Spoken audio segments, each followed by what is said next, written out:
I see her rolling up, Uber black Cadillac, high heel boots, and a sexy child. body I put it in there. full They're of like, oh, I guess we're children too, because we're laughing at that shit. Yeah, that's what I would probably do. Okay, so all right, we're just gonna get rolling right away, guys. So welcome back to what are we, episode 33? Not my job to keep count. 32, I thought. No, we But did I could be 32 wrong. last week with me and Ricky. Oh, that's right. So So it's that's right. 30, Yeah, so we're 33 now. All right, episode episode 33. 69. We'll get there one day. So episode 33 of the Now You Made It Awkward podcast. I am Shoky. You can follow me at all these Shoky related things down below, which, by the way, I did just reopen my Twitter just for the hell of it. You know, might as well start using that as a tool for things. I might actually Why? just You're not allowed to say what you want to. No, you can say more things that you want to now. But either way, Did you buy your blue sticker? no, I didn't pay my $8 or $20, just depending. Plus, apparently that's failing as it is because so many people complained about it. Either way, no, I did. I popped it back open. One, because I got a whole bunch of notifications that like people were trying to log into my Twitter somehow. So I was like, I might as well just go ahead and change my password and log in and see how bad the shit storm actually is. So either way, I might just convert it into like the Nymea Twitter or something instead. I'm proud to say I've never been on a tweeter, never had a tweeter. I've seen Twitter stuff on Facebook. Yeah, be lucky. It's still as bad as I thought it was.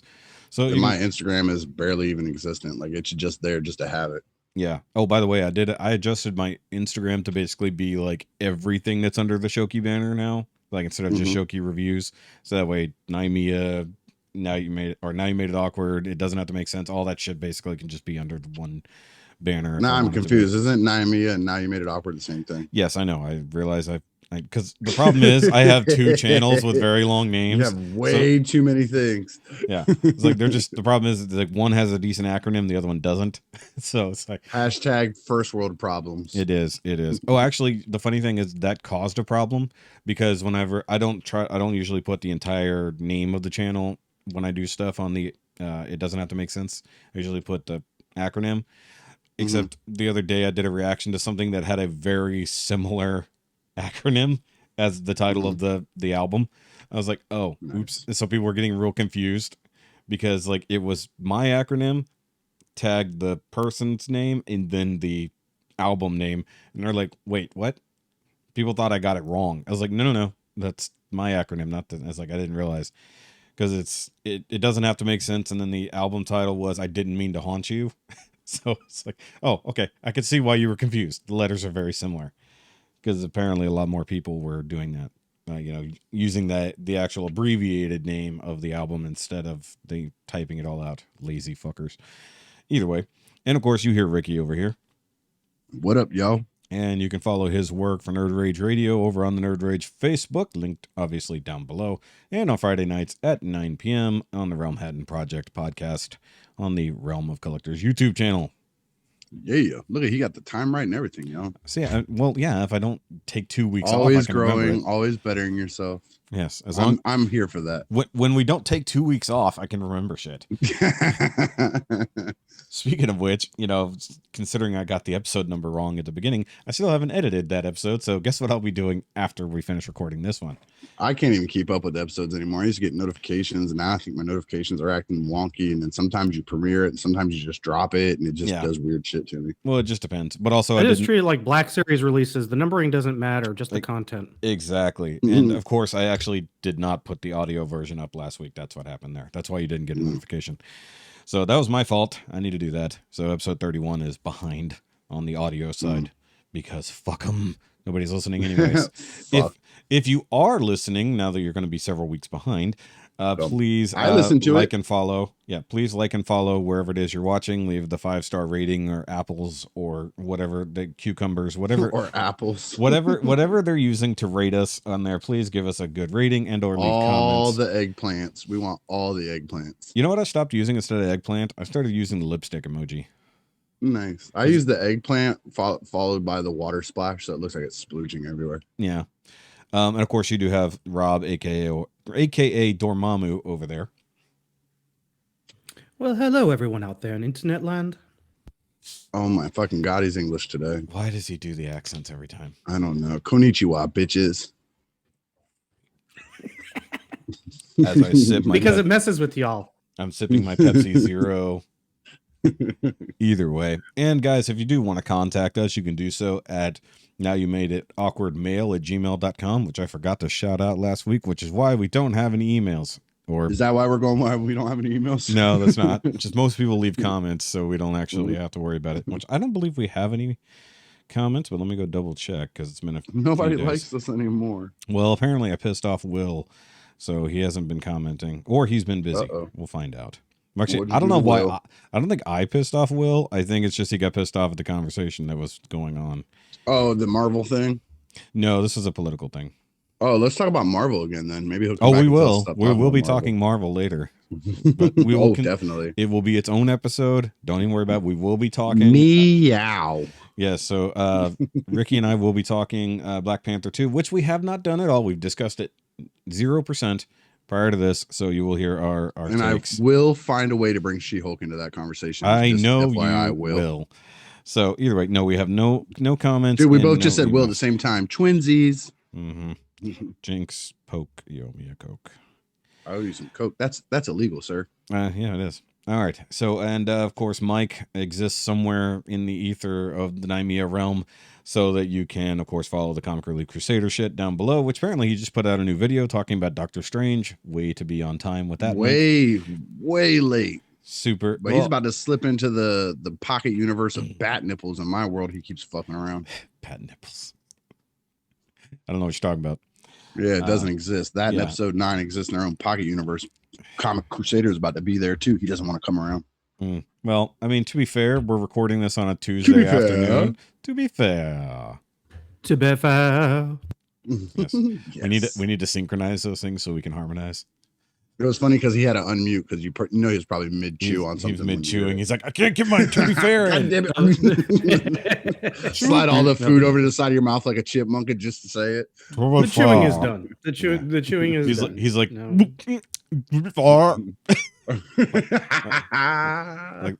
You hear him start choking on the microphone. Yeah. I need to get a sound drop. I'm going to try to figure out how to use my Stream Deck as a soundboard. I know there's an app for that it does work with. So no, you cannot have sound effects. Yes, I can, because I'm going to definitely have the to be fair sound drop in there, along with a few other ones. Pitter patter. I'm gonna have a whole bunch of Letterkenny sound drops in there. It's gonna be like Now You Made It Benny Hill. Yeah, it's gonna be like Now You Made It Letterkenny. One of us would get that right, but neither of us did. We're batting 0. We're doing great around here. Speaking of batting 0, how's baseball going, Rikki? Pretty good so far. The boys won their last 2 games last week. We actually have our tournament starts tonight, our postseason tournament. It actually started last night, but we were the #1 seed in our league, so we don't have to play till tonight. We had to wait to see who won their game last night, see who we were playing. Yeah. We are playing a team that the boys have whooped on twice. It doesn't really mean nothing. Everybody knows, just like football, any given Sunday, they could show up in a better mood than our guys and whoop on us, but we have beat on them pretty bad the other 2 times. Yeah. But if we do win, then we play Thursday night in the championship. So kind of excited about that. You know, the boys they did awesome this season. I'm waiting to see what they do with these next 2 games. Well, that's awesome. Yeah, I know. I remember Also, we talked about it last week. No. We talked a lot of baseball last week. I remember that. We just, Yeah, we did talk about it because we got about the Astros for a little bit and stuff too. Exactly. So, and of course, you did see Black Panther. So did I. So apparently we are, in fact, anti-black. I do not concur with what he just said. I do not agree with that. According to other people, not ourselves. I don't give a fuck what other people say. I am not that. You just announced that we were. So no, thank you, sir. You did not say, according to other people, we are anti-black. You said we are anti-black, and I am not. Yeah, I'm not either. I'm saying other people have determined that we are, not that we actually are these things. We are just told on. It's all about the phrasing. Yeah. So I'm not. But however, just real quick, we're not going to go into. Was this opening weekend this past weekend? This was opening weekend. That's why we're anti-black. Oh shit! I thought it had been out for a while already. Well, as a person of color, I can't be anti-black. I'll have to let my biracial children know how I really feel. Yeah, your biracial children also don't count. Towards that, I should say. I didn't mean it. Yeah. That sounded worse than I meant it to. Yep, you are digging this hole deep, man. You're way too Hey, white. I'm Let's fine. get off that part of the We talked conversation. deep about it last week, though. You know, that whole stupidity about the whole. I sent that link to Bobby because Yeah. they were going to talk about it, Mhm. and I was like, are y'all going to talk about the negativity part of it and stuff? And he didn't know what I was talking about, so I sent him that link, and he read it, and he went, "Holy shit!" And I was like, yep. Damn! I didn't send it to him because I did want to talk to him about it, but yeah, no, that's ridiculous. Yeah. So, and on that note, I will say, because I don't want to go into depth on the movie, you and I will be doing that later as a bonus, because Rob hasn't seen it, and that would be unfair. But I will Spoiler alerts: Elon Musk is the new Black Panther. This is true, but that's okay. He is African. Yep. So I will. Okay, so give a number grade out of 10, without anything else. Out of context. As an overall movie, just no details, just the number. Because we're going to talk the details later. This is our teaser. I'll say I was going to say between 6 and 7, so I'll just say 6.5. That's exactly my rating, 6.5. See, we're on the same page with a Marvel property. How about that, y'all? All right, so yes, I did give a review. Even a blind squirrel finds a nut every once in a while, Shoky. Exactly. Depending on what kind of nut it is, you might be allergic. Yeah, no, those two. Yep. So either way, so I did type up a review on the on my personal Facebook and then on the SHOKY Facebook. I did see that. You typed a whole fucking thing, and I was like, this fucking guy. Yeah, but the thing is, like, my personal Facebook, I made it shorter. It's like I added a lot more context to the SHOKY one. So if you read that, but the thing is, I've watched some other reviews since then because I didn't want to be tainted beforehand. So like I've watched a few reviews since then, and I was like, oh wow, there are some harsh feelings about this movie. So we'll talk about that later. The internet is stupid. Well, they actually made some really good points, and I was like, oh, I actually kind of missed that. So that's actually a fair point.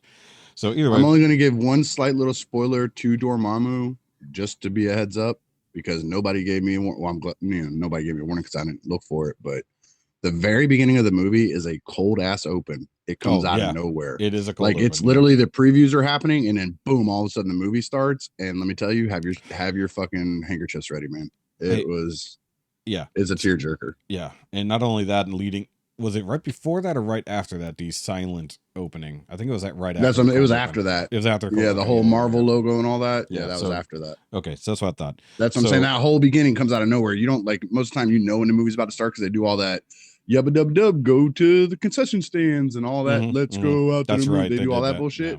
This did not do that. It was it literally a preview, and then boom, the movie started. And I do want to talk about previews, at least in my theater. I don't know, because obviously things might be different regionally, plus depending on what theaters you. I don't even remember what the previews were. So I do. Mario was one of them. Okay, I did not get that one. But the funny thing is, and maybe it was a theme, but Jonathan Majors was actually featured in 3 separate previews for this movie.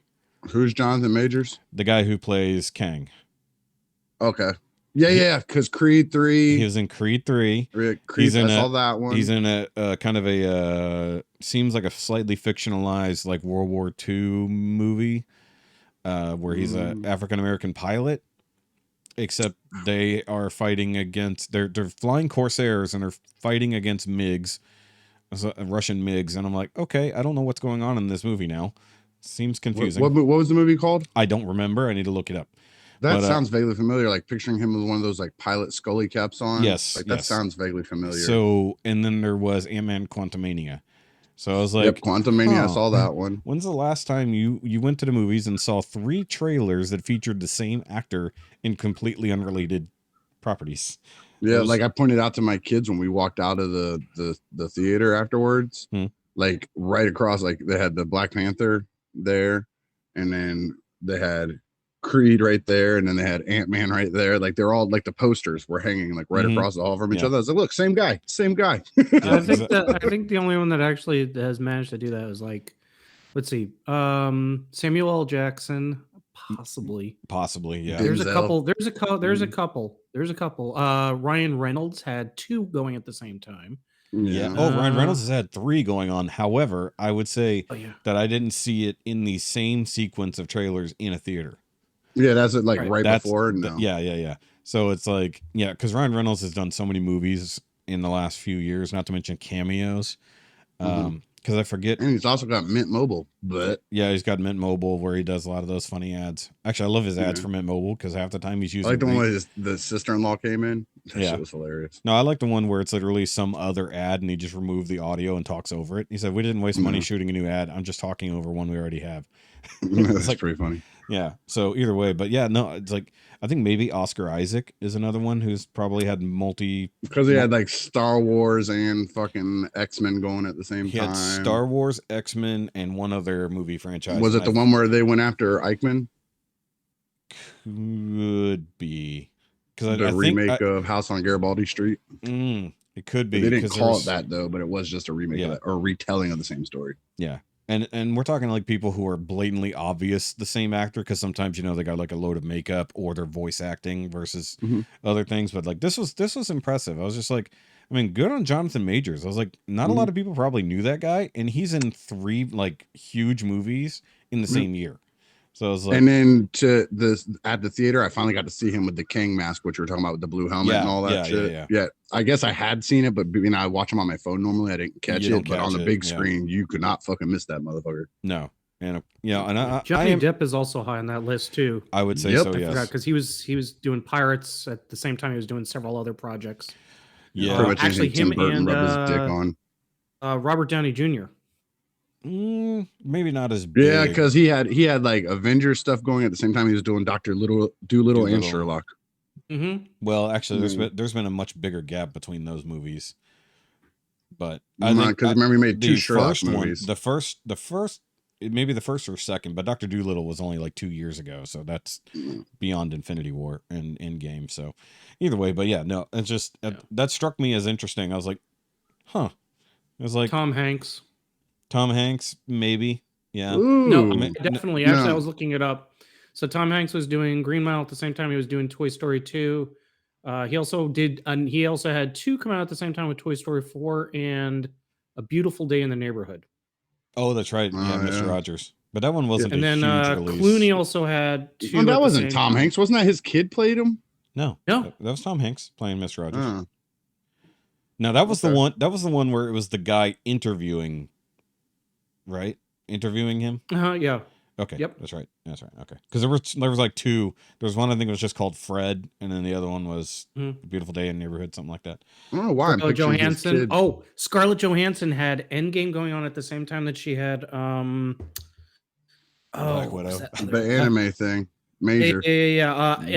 No, not Ghost in the Shell. Ghost in the Shell. Thank you. I thought Ghost in the Shell was closer to Infinity War. Here we go. Jojo Rabbit. Hold on. It was Jojo Rabbit, Avengers Endgame, and it's something else going on at the same time. Okay. Anyways, we can sit here and list people, but that's still we can only get like a handful of people out of where you're actually watching the trailer. So you're definitely right, Shoky.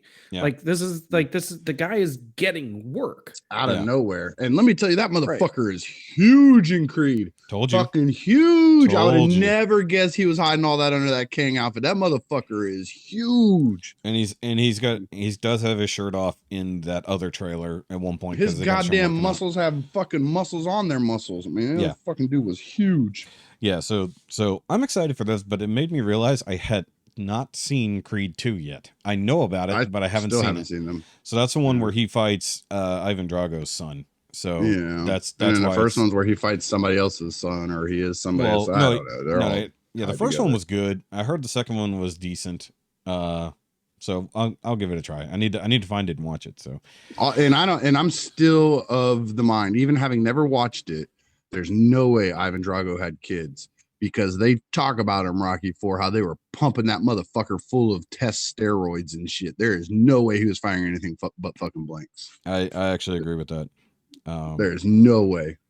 Especially those, like the early 80s steroids. Yeah, because they were doing nuclear powered steroids to see if they could push him to that next level, dude. There's no fucking way he was firing anything but blanks. His fish would have been swimming backwards and upside down. Ain't no way in hell. Yeah. Well, then again, he probably just had some kind of genetically engineered kid, realistically, to try to make an even better boxer. It's a cyborg. Yeah, because I do know that his son does come back, according to the casting. His son does come back in Creed 3, so I'm gonna assume he's gonna be on Creed or Adonis. You find out halfway through Creed 2 that it's not actually Ivan Drago's kid. It's his character from Universal Soldier, and he's half cyborg. Yeah. Well, he would be at that point. And I doubt it's like that chick who was in like that, the flat top chick who was actually in there. I guess it was his wife from that Rocky movie. No, thank you. There's no way. Yeah, no. So I didn't have a whole lot go on with my week. I got a couple things in, but nothing crazy, nothing to write home about realistically. I did put together a bar cart yesterday to organize our liquor since it's been scattered about our kitchen. So now I have a nice little movable thing to keep all our alcohol related things in. Alcoholism on the go. Yeah. Well, now you just have to put an R2D2 dome on the top and have it beep and whoop. Oh, if I could have gone that far, it would be cool. And that'd be awesome. Have it with a remote control and have it drive it to you. Ricky, so stop jinxing me every. Keep saying the same shit. like build it on top of a fucking Roomba so it knows where to go around the room and shit. No. See, I'm done with the Roombas after Hocus Pocus 2. Never seen it. Don't care. Yeah. So I don't remember if I mentioned it or not when I talked about that movie. So one of the upgrades in this modern retelling of Hocus Pocus was that Mary, because the last time around she wrote a vacuum. She wrote a vacuum, and this time she enchants 2 Roombas. Oh, and flies like Iron Man, more or less. Oh, and apparently they're like, major plot point. They actually do get trapped in a circle of salt, and then the dipshit girls who trap them just leave them be. And then the fucking Roombas show up and suck up the salt. Shut the fuck I up. hate that movie so fucking much. I hate that. I'm so glad I never had to watch it. I want you to stop talking about it. I'm going to never talk about it again if I can affect. The only way I'm going to talk about it again is if they make a third one and it's somehow worse. I'll make a deal with you. If you don't ever talk about that again, I will try my hardest to not speak of how trash She-Hulk is. I don't really care if you do that, to be honest. Well, I care if you talk about that again. So yeah, have to find something. Well, you haven't seen it though, so you don't know my pain. You don't know my pain, Ricky. I already have enough pain just from what you told me of it. The Walgreens scene alone, I have enough pain from watching your first fucking one. If you have to watch the Walgreens scene, you should have a gun with 1 bullet. You can't see it, but I'm stabbing you in my microphone right now. I believe it. I'm stabbing myself. Okay, so I did want to talk. I did want to talk about one you had to be there kind of moment. So every now and then Jessica is unintentionally hilarious. Well, we know that she married you, so we know she has some kind of sick sense of humor. She tries to be funny like all the time, and like I don't laugh because I'm not going to give her credit for half work. Sometimes she is just unintentionally hilarious, and this was one of those nights. So the other night, I forget exactly. I think it was Thursday. Actually, I have it written down right here. I'll be able. Okay, whatever day was the 10th. So I think that probably doesn't matter either way to the story. Yeah, so that doesn't matter, except it was last week. So we're getting ready for bed. Just brushed my teeth and stuff, and I had worked out that day because I'm trying to do better. And so my FYI, I figured you didn't mean next week. So yeah. So my arms were sore. So I'm here. Hold on. You guys have to see this. Hold on. You have to see this position. Hold on. I gotta turn my goddamn phone on. Yeah. There better be no dicks in this. So there's not going to be any dicks. I'm showing you what I did.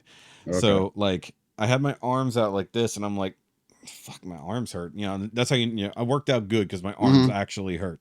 And so I'm like this, and then like she had just gotten something out of the cabinet, and she looks at me and she does Thunder Force. I'm like, and I'm like, I don't know what the fuck that is. Like, because in her brain, that you never do. It's a really bad Melissa McCarthy movie. Oh my god, that's true. But she never saw that. I know she never saw that movie. But like you, God, why did you even bring that up? That's worse than Hocus Pocus. Either way, no. But the funny thing is, like, I think she was trying to make a Power Rangers joke, but like she doesn't know the different Power Rangers things. But it was just so ridiculous. We had both laughed so hard. Like, I had just had a straight face. Like, what the fuck did you just say and do? And to her, she just instantly broke down because it was so dumb in her own mind. She just couldn't help but laugh. And now I'm laughing at her. She's laughing at herself. And we're both about to pass out from laughing so fucking hard. But it was just like, why? Like, where did that even come from? Like, You know, and I know like she likes Melissa McCarthy movies, but I know she has not seen that stupid movie offhand. Yeah, Good God. it's a waste of a good 2 hours. Yeah, I mean, I'm sure. Oh, and I know we watched other stuff, but nothing of note. I've just been going through Letterkenny again while building. I've been building this week so I can get back to reviewing like normal because I forgot that the end of the year usually YouTube cranks up the money, so I need to get back so I can have enough decent content out there for December, so that I can actually make a tiny bit of money before January falls off and you don't make fuck all. What was the other thing? Oh, I did want to talk about Hasbro and why the hell figures are dropping months early. Like, I still told you what I thought my theory on that was. yeah, but if the funny thing is, like, even Hasbro's release dates were set that far ahead. That's not just BBTS, you know, getting shit early. No, but I'm saying everybody was doing that. They were sandbagging because of the tie-ups, because of the COVID and all that. But if they shit. knew that you actually were going to have better, why would they throw it 4 months out and then all of a sudden, here we go? But they didn't. They were being told that the production from the factories are going to be slower, as it's going to be their containers are going to be tied up longer. Containers are going to be tied up. The thing about it is that what's being produced ends up on the container, and some of them are actually getting a little bit more. They're actually getting a little. I don't want to say boost, but they're getting prioritized. Jump to the head of the line, yeah. So right. And so and a lot of these companies, and somebody else and I think this was actually mentioned on not Nerd Rage, but by our friend with the skull. He mentioned that about the fact that a lot of these you can say they buy the container, so they actually all buy into a container of lot, and then basically if that container shows up, they'll get their distributions. Well, some of these containers are arriving way sooner than expected, and they're getting released faster too. Correct. Okay, but here's my issue with it. The figures in question are ones that were only shown off like a month ago during the PulseCon. Yeah, but I think they're holding back what they're. I think they're holding back what they've been showing. They knew it was coming down the pipeline. They showed it, thought it was going to be X amount of time before it got released, and then boom! All of a sudden, the Port Authority's like, "Hey, by the way, your shipment's on the way." Yeah, but that means that things had already been in production and almost completed production before they even showed it, which has not been what they've done in the past.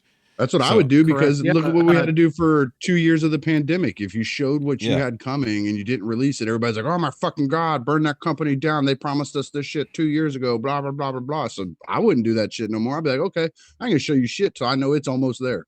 And even for some of the, but when they tell retailers that it's not arriving for months, and so retailers set up pre-orders months in advance, and then all of a sudden, boom, it's here. The problem is us collectors who buy our collections basing on our pre-orders. It fucks us when all of a sudden 10 things show up at one time.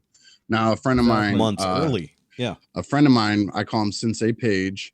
His name is Emmanuel. He runs one of the Mezco groups, and he always he didn't do it as a joke. It was kind of tongue in cheek, but he always would warn the groups. He would say winter is coming, because Mezco is hugely famous for trickling stuff out throughout the year, and then the last 3-4 months they will nail you with a fuck ton of everything all at one time.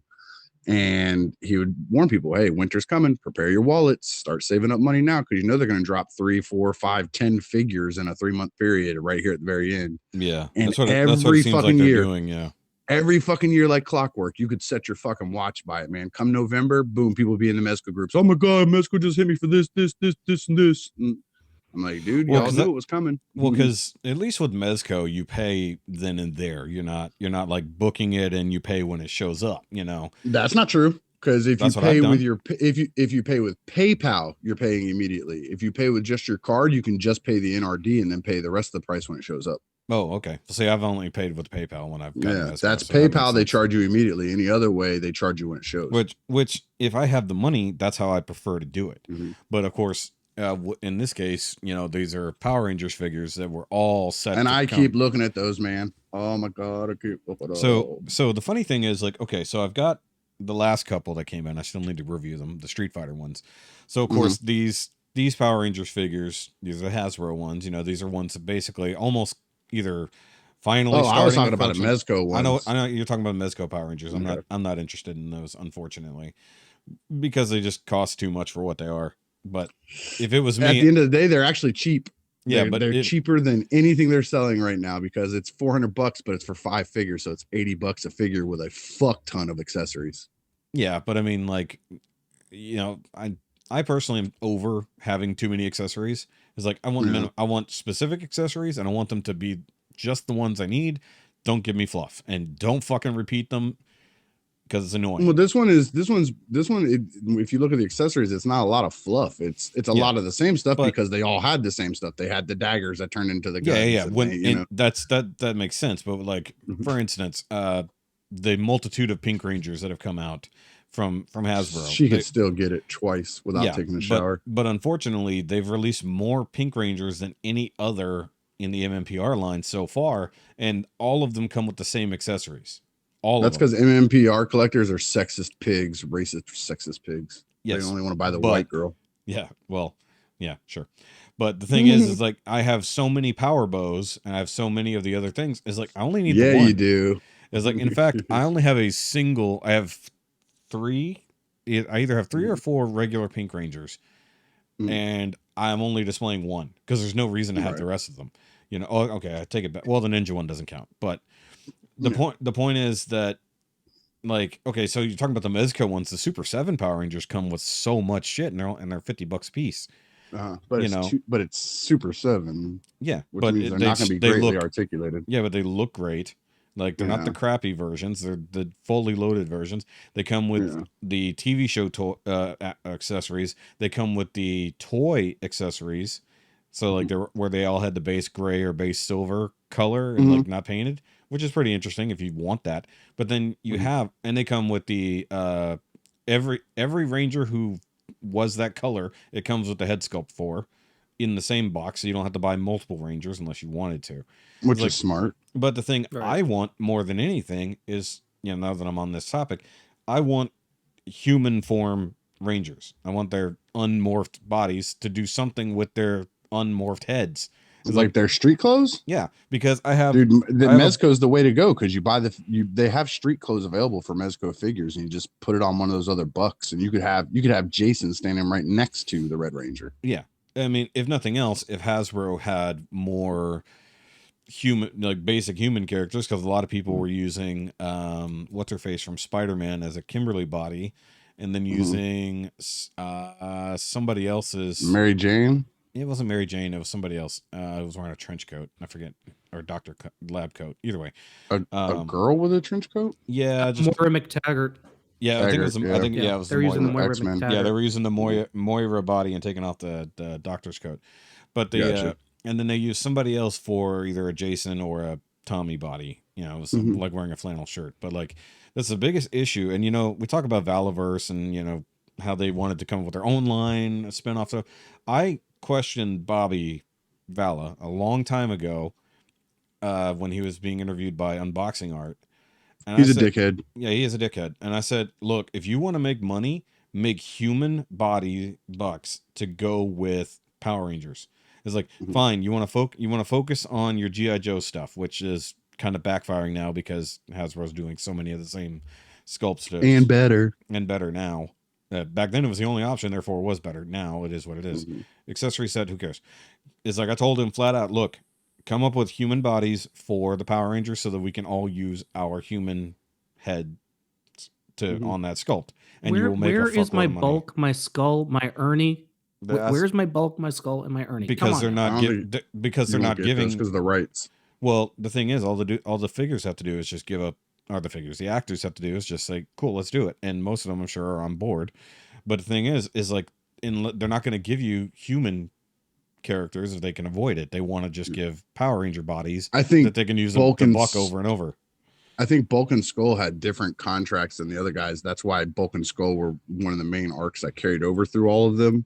And they didn't have to worry about the fighting about their money and all that shit. So I don't think Hasbro owns the rights to make them the same way as they own the rights to make the Jason Narvi, who played Skull, has been all over like the Toku scene, and he does promos for Toku Nation. Yeah, I don't know what that means. What translate for me?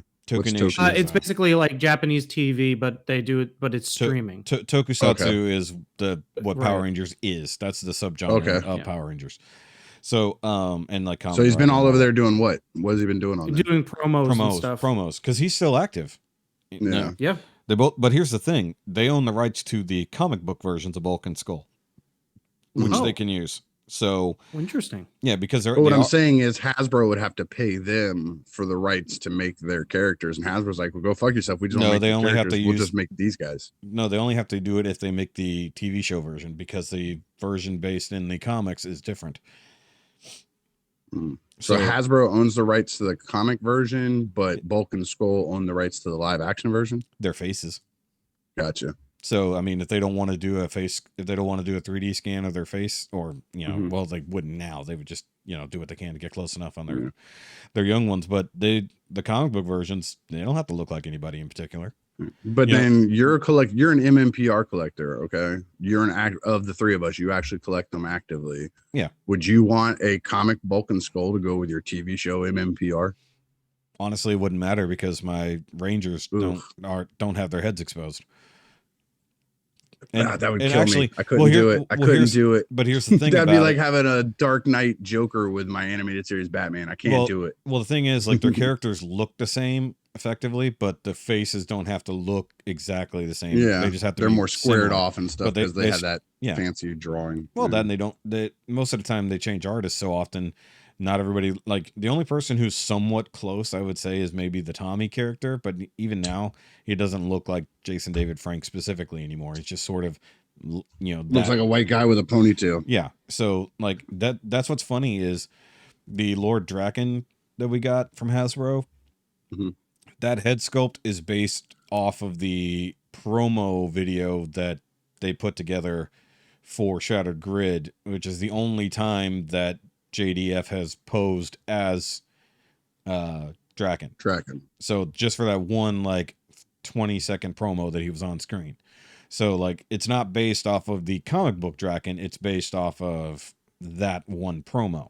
But if it's based off of the real Green Ranger. Yeah, it's based off of him, even though he never played that character effectively. Right. The character was created around Has that character ever been in the shows? No. He's a comic book specific character. Okay.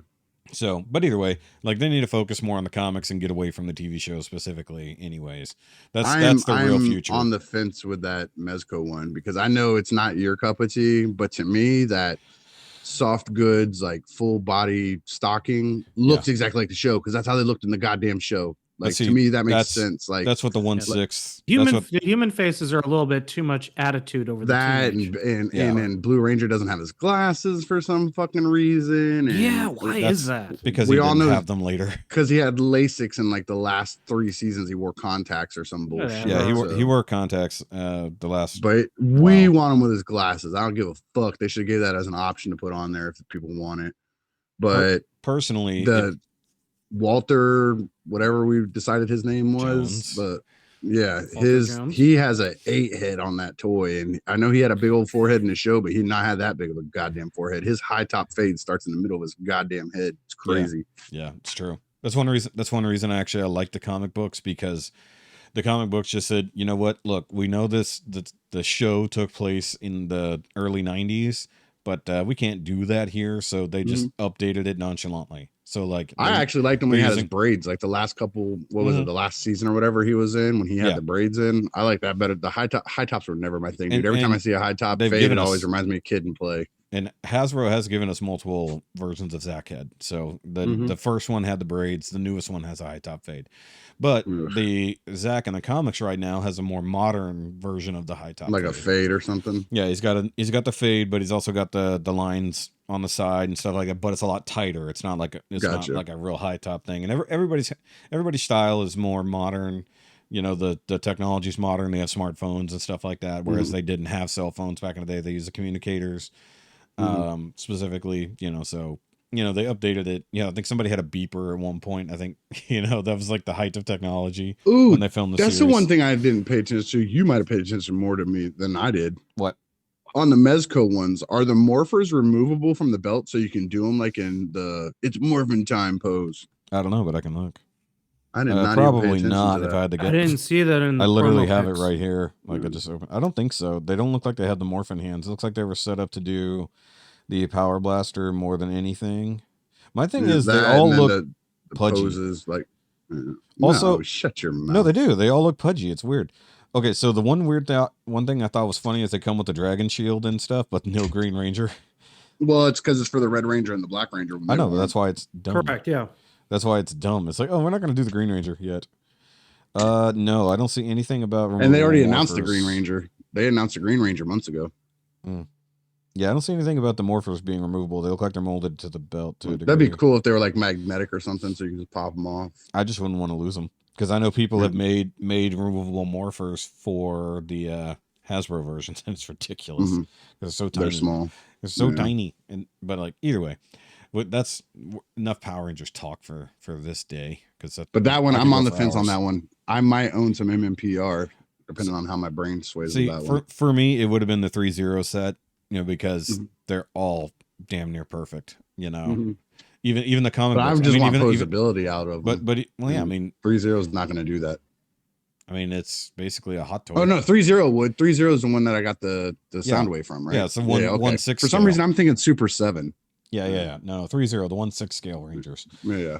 And those are like the Lord Draken, the Ranger Slayer. All those are like perfect too. So they're doing the comics as well. So that's they're capitalizing on their high gain characters from the comics so far, but they're still a long way behind.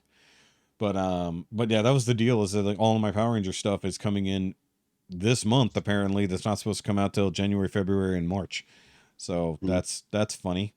And I think also, the Street Fighter ones were early too, because the Street Fighter ones weren't supposed to come out till then, and I've already got them. I don't like all those crossover ones. I know you do, but I'm not a fan of them. Well, I like them just because it was a semi-official thing. It's not just made up. Now the Ken and Cammy, that's more of the made up section. I did order Ken because he looks cool to go with Ryu, but I don't need that Cammy. It looks terrible. But if they give us like an evil version of, I don't know how far it goes down the line. I haven't played the game to know, but was Zed M. Bison? No, I don't think that they would do that kind of crossover because you can't hand off Zed's power to make him look like that. But also, they haven't given us a comic book Zed yet, and I would like one because that'd be pretty cool. It's a simple modification, but I would like it. Where he's got the not chaos. What do they call it? Whatever that energy is, that powers a Green Ranger. So either way, so he's basically like green energy powered Zed. Nice. And not solar. I don't mean solar. Either way, Rob, you got anything for your week? Actually, quite a bit. It was actually pretty prolific for toys and stuff. Oh. So I'll start with what I did get over the week, which was from Amazon. In fact, most of it was Amazon. The Venom 3-pack. That was the exclusive with Riot and Agony. Yeah. Honestly, I'll send you guys the picture in the picture. I think I put the pictures in the chat. It's really good. Really good set. It's the first time I've actually owned any of the Venom figures. So going at it from kind of a new perspective on it, I think it's one of the better uses of that buck. Riot is pretty imposing, but he's just massive. Agony is just kind of okay. It would have been nicer to have a few more molded details rather than just paint. But overall, I kind of like it. I also got the 4th Stunticon, Dead End, from the Legacy line for Transformers. So now I've got 2 arms and a leg, along with hanging on Motormaster. I got the caped version of Moon Knight in the Marvel Legends, which is actually I really like it. It's got a lot of posability. The cape is rubber, so it's not really flexible per se, but you can do. I mean, it looks. Is it the one from the show? It's the one from the show. Yeah. Okay. Yeah. I seen that. I saw that. I'm still waiting on Mr. Knight from Amazon, so he has not arrived yet, which kind of goes along with our initial convo of shipping and shipments. Yeah. So and then from Amazon or Target, I actually got the Tiger Force Outback. I managed to beat the Target system of we're canceling this on you. and basically repeatedly told them, "No, you're not." Yeah, what But, happened there? Because I saw a lot of hubbub, but I'm not in that community. It's the same thing Target always does. They oversell their Target plays this pre-orders. game where they'll do a pre-order 6 months ahead, right? Mhm. Because Hasbro says, well, this is going to come out. Get your pre-orders in at 1 p.m. with Target. Sure. You do so, and then what happens is like 4 months later, Target's like, well, this pre-order is going to be delayed. Approve the delay, and they send it via email. And if you're not paying attention to your email, then Yeah, you're not auto paying delay. attention If to you the fact don't- that they're going to cancel it within 24 hours if you don't If hit you the don't approve approve it. the Okay. the updated date. Yeah, that and would as long piss as me you off. have the Target app on your phone, it makes it real easy to go in, like, because they'll send the alerts at 4:30 in the morning. Typically, Of course. it's pretty easy. You just go in when you wake up, you go into the Target app. As soon as you get the email, you hit approve, and then you keep going on with your life. And they did that about 5 times with me, and I just kept approving because it's the version that I wanted. There's Mhm. going to be a regular release of Outback. We know it. It's just a younger version, which basically It's the has correct version. the correct version. Yes, Ricky. But I wanted this one for the older head sculpt, and I like the deco on the Tiger Mhm. Force version versus the original.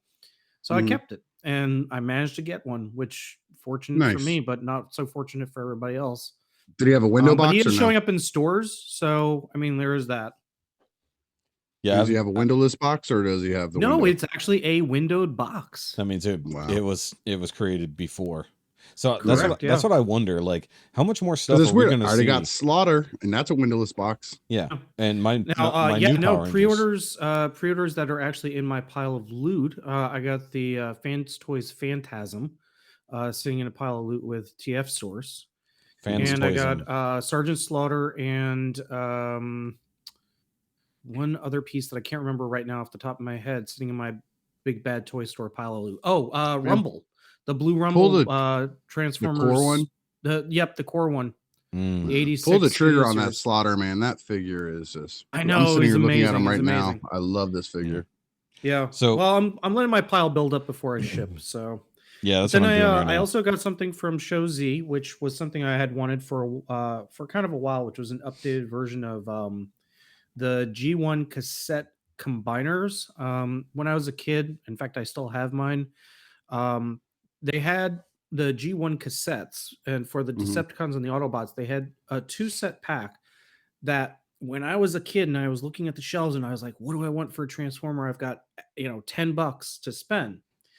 For a birthday gift, I was like, oh man, this is a 2-pack cassettes and they combine. And so I'd gotten the Autobot version of the combiner set. And the combination is called Slam Dance, but it's basically a jet. It's cassettes that change into a jet. One changes In to a a jet, tank, right? the other changes to a tank, right? And then And they the can other one- combine together and actually become a robot. And then Decepticon one was an ape and something else. wasn't it? Squawk Talk, yeah. Squawk Mhm. Talk. Yeah. Yep. And so Dr. Wu came out with a set of the Slam Dance called Sword Dancer, and it was Mhm. literally $23, 25, 20, 24 actually, with tax, and I got it off of Show Z, and they shipped it, and I really like it. It's a great little update. It fits to the Kingdom Blaster. Oh, I was going to ask you if it scales to G1 or to the Unfortunately, Masterpiece. no, it's actually too small for G1, Mhm. but it's way too small for like masterpiece size. Yeah, if you said Kingdom, Um, that's what threw me off. Those seem little. Ooh. Yeah, they're a little, but it's a nice update and Yeah. very well done. Just kind of does everything that it's supposed to. It's just an update with a little bit more articulation. I got a couple of the but I've been, Dr. Wu things. Like I have the Sound Wave and Sound Blaster and Galvatron and something else too. What the fuck's the dude's name? Dune Rider. The What's his name? right. The Sandstorm? Dune Buggy, yeah. No, Beachcomber. Dune Buggy. Oh, Beachcomber. Thank you. Beachcomber. Yeah, because they sell them in 2-packs, and I mean they're little. They're So, But this is my did I first tell Dr. y'all Wu about the big release. trade I'm working on? You've sort of. I think you told me about it last week off air. Okay, then when he gets done, I'll talk about that and what. Well, let's it'll make sense. save that for. So figure wise, that's what I've gotten. Reading wise, and actual, I mean, I've watched the general cavalcade of shows and stuff, but actual reading, I've been still plowing through the Fate of the Jedi books that were the extended.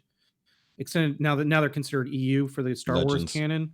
Yeah, the legends. But I also finished up the Darth Vader comic anthologies. Oh, nice. That was loaned to me from a friend, and they are honestly, if you get a chance, anybody listening, get them through, whatever methodology you want. They're really quite good. They're good. It's very good reading. From what I've seen, you learn so much about like Vader's, how big of a leash Vader has around his neck, and literally how much he is capped by the Emperor, and why it gives more of a reason. And you start thinking, man, this is why he threw him over the edge, because he is literally like set upon at every angle. From wrong, Dormammu. He threw him over the edge out of love. Oh, whatever. No. It wasn't just he embodied the Force. You start to develop a couple. I mean, there's a couple of theories you could come out of it. Like Luke wouldn't have been the deciding factor, but knowing that he had a daughter out of it as well would kind of tilted him over the edge, because he missed Padme so much. And, you're talking about a broken person. But he is just such a stone cold, going to murder everybody if possible. Even if they don't know them, parents leash. Even if they don't know them, parents always have a favorite. Don't ever let anybody tell you differently. Don't ever let anybody tell you differently. I mean, I was an only kid and I wasn't the favorite. Yeah, parents always have a favorite, even if it's not you. Yeah. But no, it's a good series, and definitely worth the read. I'm also working on a gun from the library, from a certain point of view, which is the Empire Strikes Back 40th anniversary compilation of various authors. They have 40 stories in the book, and they're short stories, but it goes through various points in the Empire Strikes Back. It's okay, but I don't know if I particularly needed a short story on Admiral Ozzel getting force choked to death and his final thoughts. But it's that's sort of anthology. Yeah. Please tell me it was sexy. No, it wasn't David Carradine. He's like, Lord Vader, let me go into the closet before you do this. The dude from NXS. But it will make you feel very bad about Luke's gunner and snowspeeder Dax. Because Dak was a hero, and then Dak was basically Bantha Chow. Yeah. So just a lot of reading, and it just happens to be mostly Star Wars related at the moment. But do you know why I feel bad in that case? Because you just for my stuff. Since you brought it up, they never went back to collect any of the bodies of their fallen comrades on Hoth. Why would they? They were leaving. Did and they actually go into it, like what happens. What happens? Didn't they have one where they got one of the bodies and stuff? Yeah, they hooked them up to like a computer that was trying to bring them back so they could read their mind or some bullshit. Yeah. No, see, personally, it's like if that was gonna be me, like they blew up the base to the best of their ability before they left. Well, tried to at least nuke the computers. It was like they should have been firing backwards as they left the planet. Like just fucking blow up everything that they're leaving behind so nobody could get info. But I just thought about that. We left Dak in the snowspeeder to get crushed by the walker. And then whatever. Well, first of all, we didn't leave anybody. Luke did, old pussy ass. Nah, it was Lucas. he didn't. He just did all that. Okay. I got a couple things this week. I can't remember if I talked about them last week. I don't remember. These recordings overlap too much, but I finally got the other twin in, so I got my Zaymont to go with my Tomax. Yeah, I don't think you mentioned that. So yeah, I got him in. So you can actually. Did I show you all the picture of the comparison? No, because we didn't know you had it.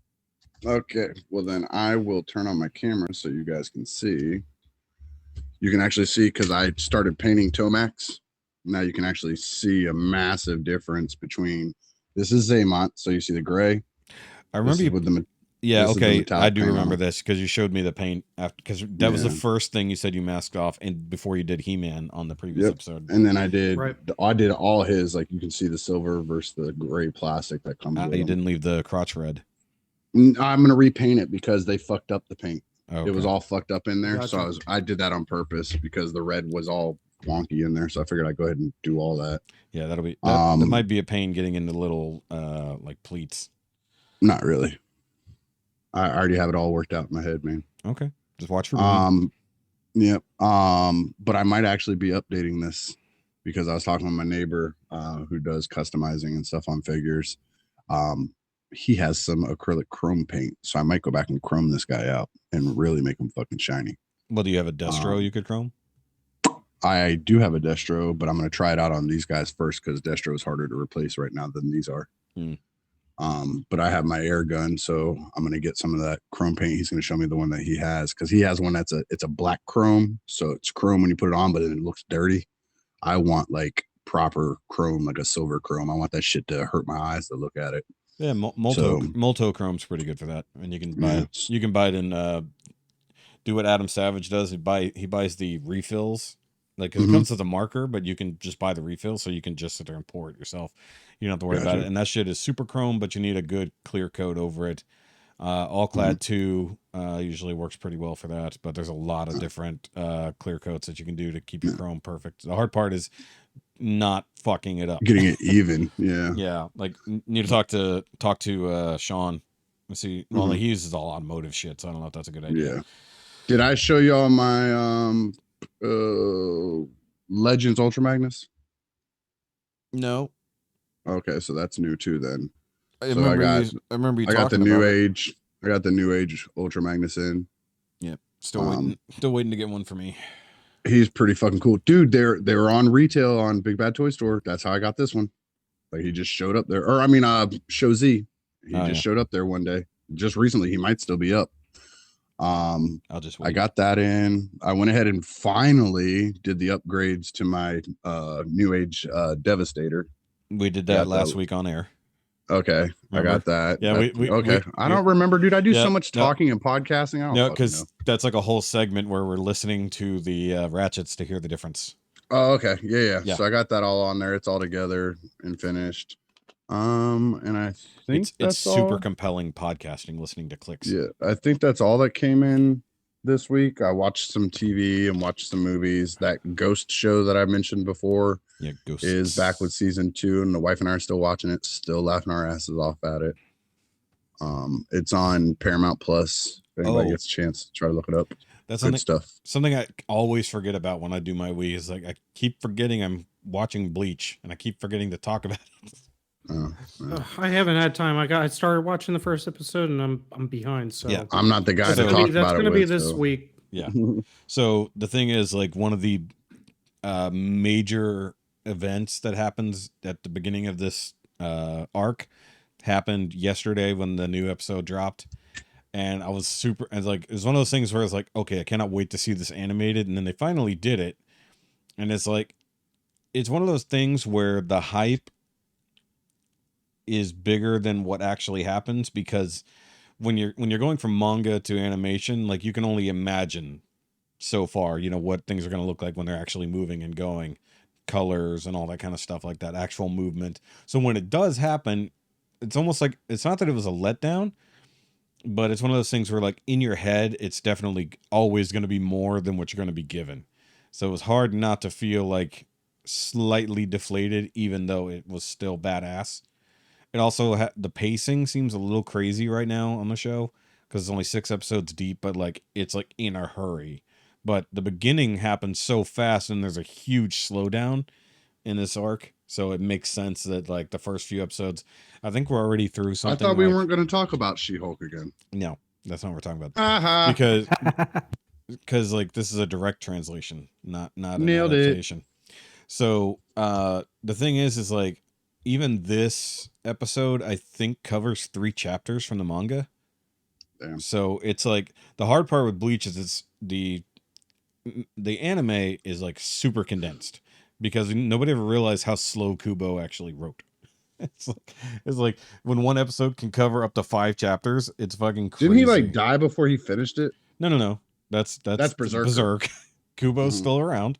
The problem with Kubo is that they Shonen Jump. All I heard you say was, "Good job, Ricky, knowing anything about anime and manga." And I said, "Thank you, Shoky, for recognizing that." Yes.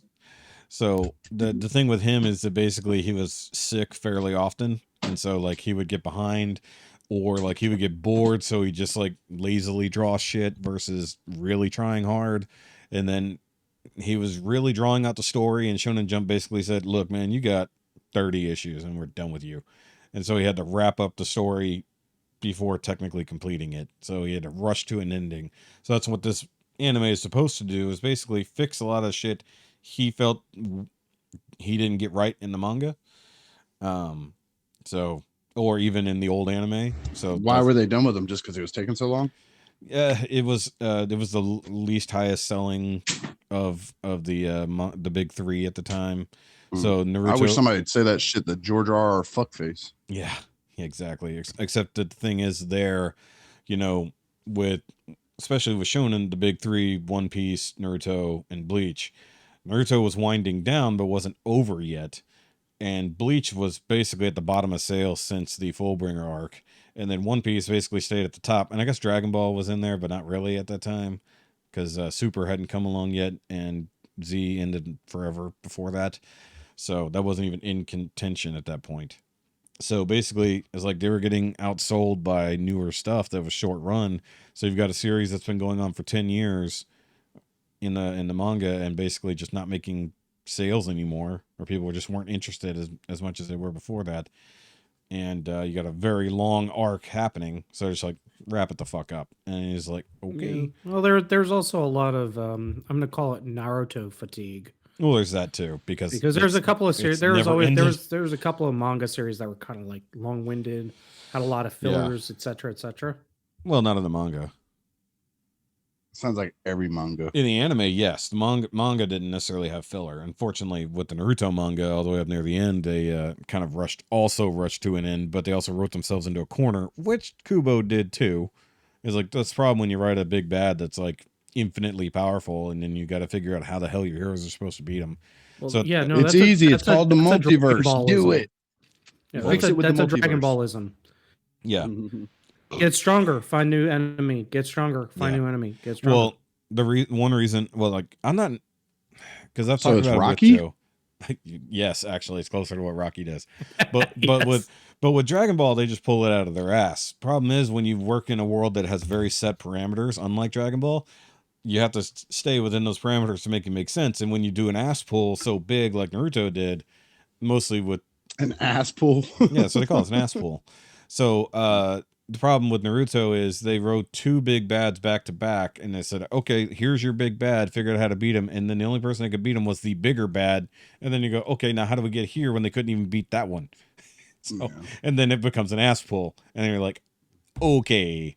And like, and that was way back in the first manga, he had that one little piece of tape and he put it on his backpack. Oh no! No! Well, now he's gonna take that piece of tape and he's gonna stick it to the guy's eyeball and gonna beat him. No! That's the Harry Potter. That's how Bleach move. That's how Bleach fucking ended. Was they literally? That's how Harry Potter is. That's why I don't like that stupid shit. That's also true. But like the way the Bleach manga ended with the final ass pull of Bleach.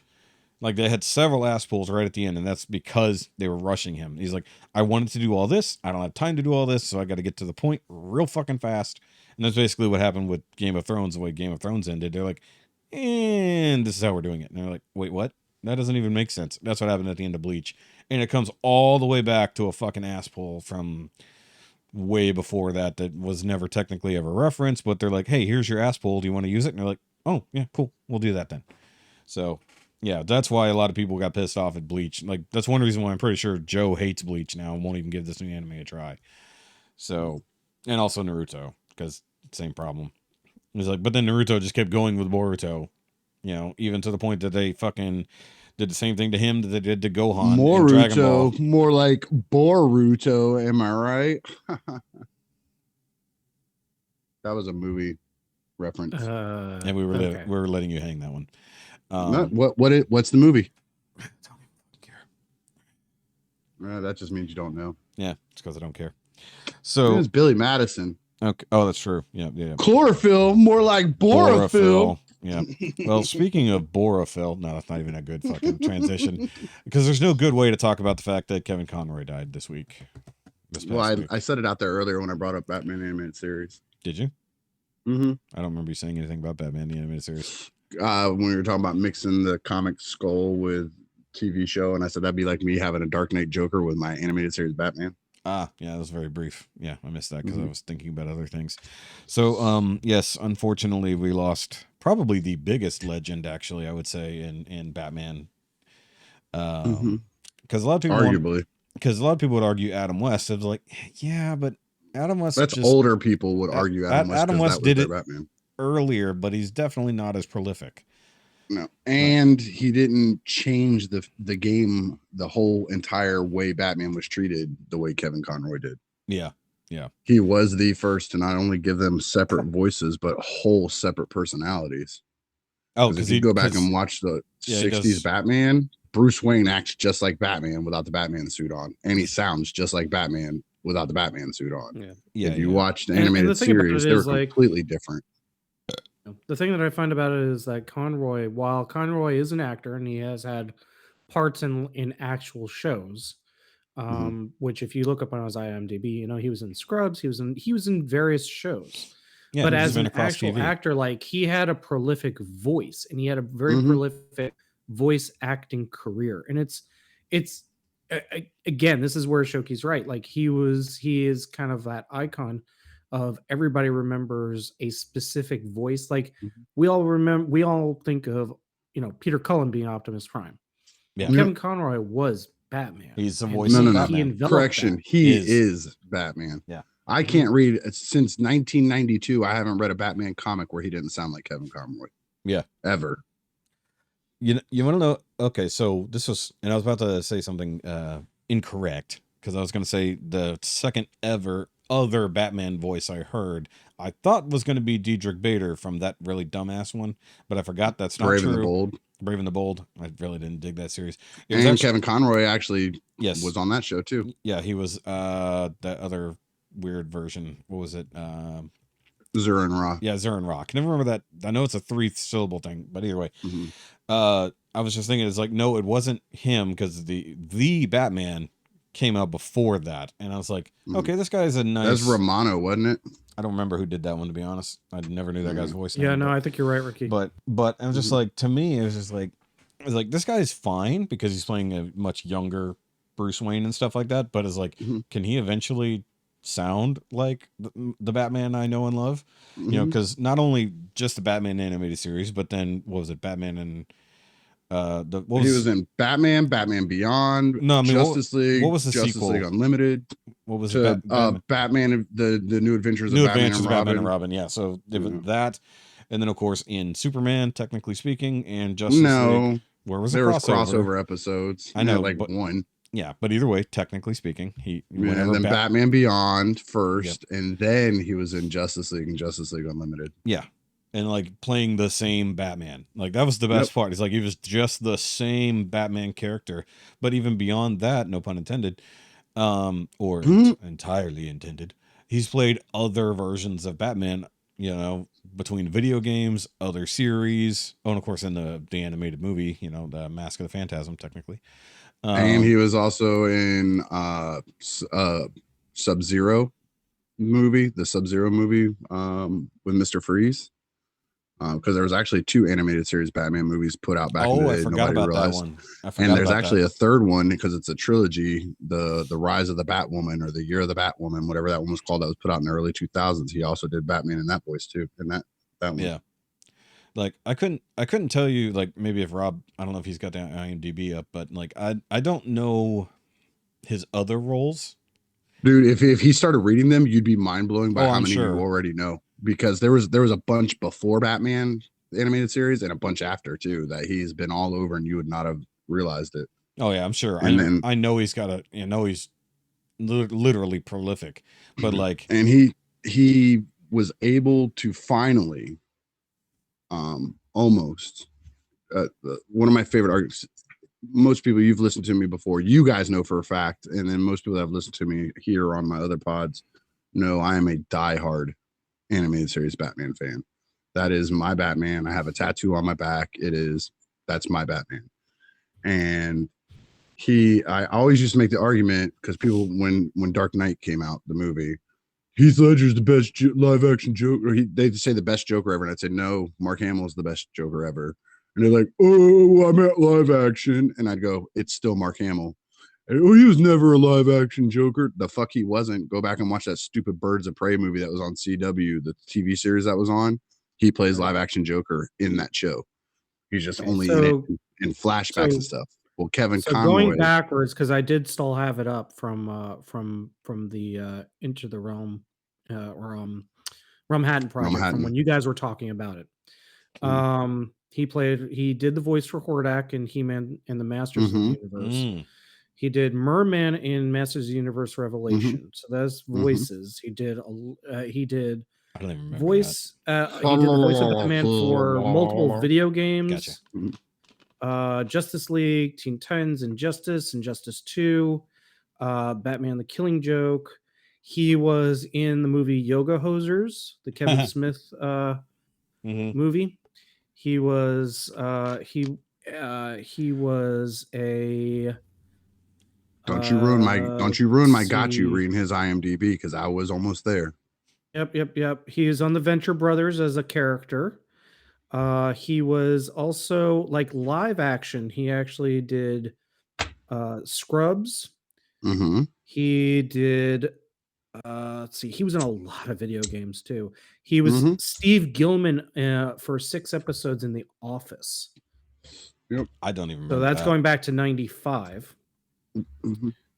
He actually had gotten his start kind of at the very beginning, where it was like he was doing mini parts. So he was doing he did a character on Dynasty. Didn't he do some kind of voice in Gundam or something? Didn't you see that on that list somewhere? Yeah, somewhere on there. He actually Astro Boy or something. Like it was like a random anime. His very first role was actually in 1978, where he was a bartender in a movie in like a really bad B movie called How to Pick Up Girls.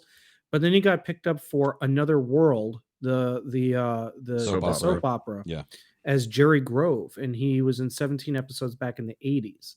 And then from there, like he found like little bit parts in various shows until like he was on Matlock, on Spencer for Hire, like all of these things until really he was brought on for Batman the Animated Series. So at that point, that's when he started really taking on the voice acting bit and started carrying it on from there. And then from then on, like everything you said, Shoky, everything you said, Ricky,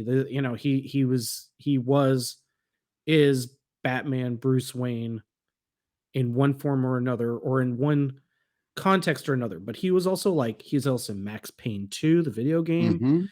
He is also in Lords of EverQuest. He was in various other Arkham Asylum, Arkham City, all the Arkham games that were released. Oh, yeah, he's Batman in all of them. Not that The Office, different The Office.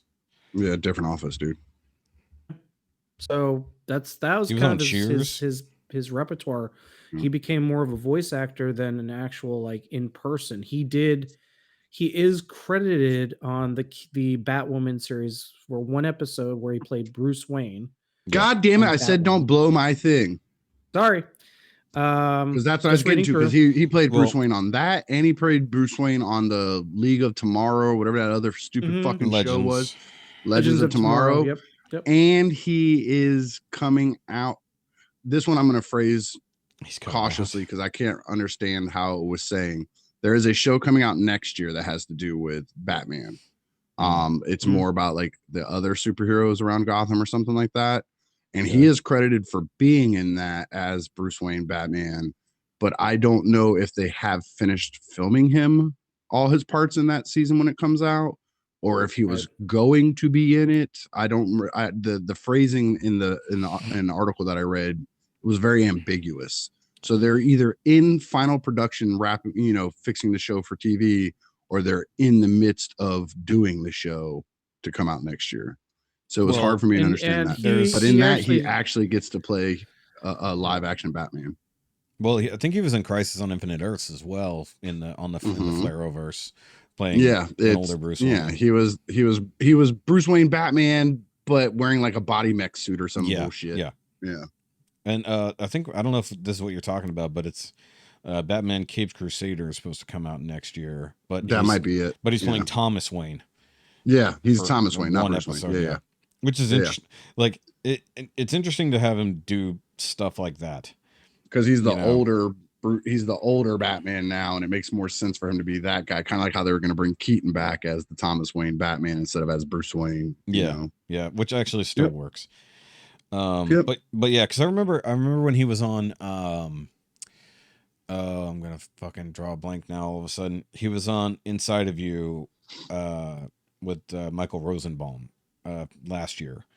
And that was a really good interview because Michael Rosenbaum played the Flash on Justice League and stuff like that, and of course he was Lex Luthor in Smallville. Yeah, he was Lex Luthor in Smallville. Yeah, but he acted alongside Conroy in the for animated Justice stuff. League and Unlimited. Yeah, exactly. So, it was fun because like at that point they hadn't been able to do conventions and stuff because it was mid COVID, so they hadn't seen each other in a long time. And at one point the the Justice League cast got together to do like a script reading thing online, which was really cool.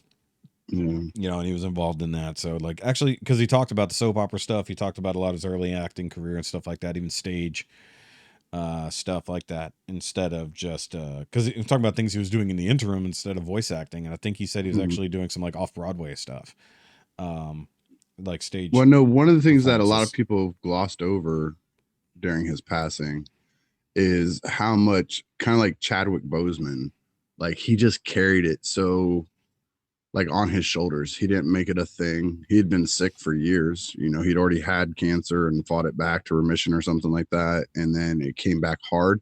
He was still going out and doing cons and stuff. He was not making it a thing. He said something along the lines of, the fans made me who I am, and who am I to deny them access to me, something like that. And he would still go out to shows, sick as he was, dealing with the medications and feeling beat up and stuff. He was still going until he just couldn't go anymore.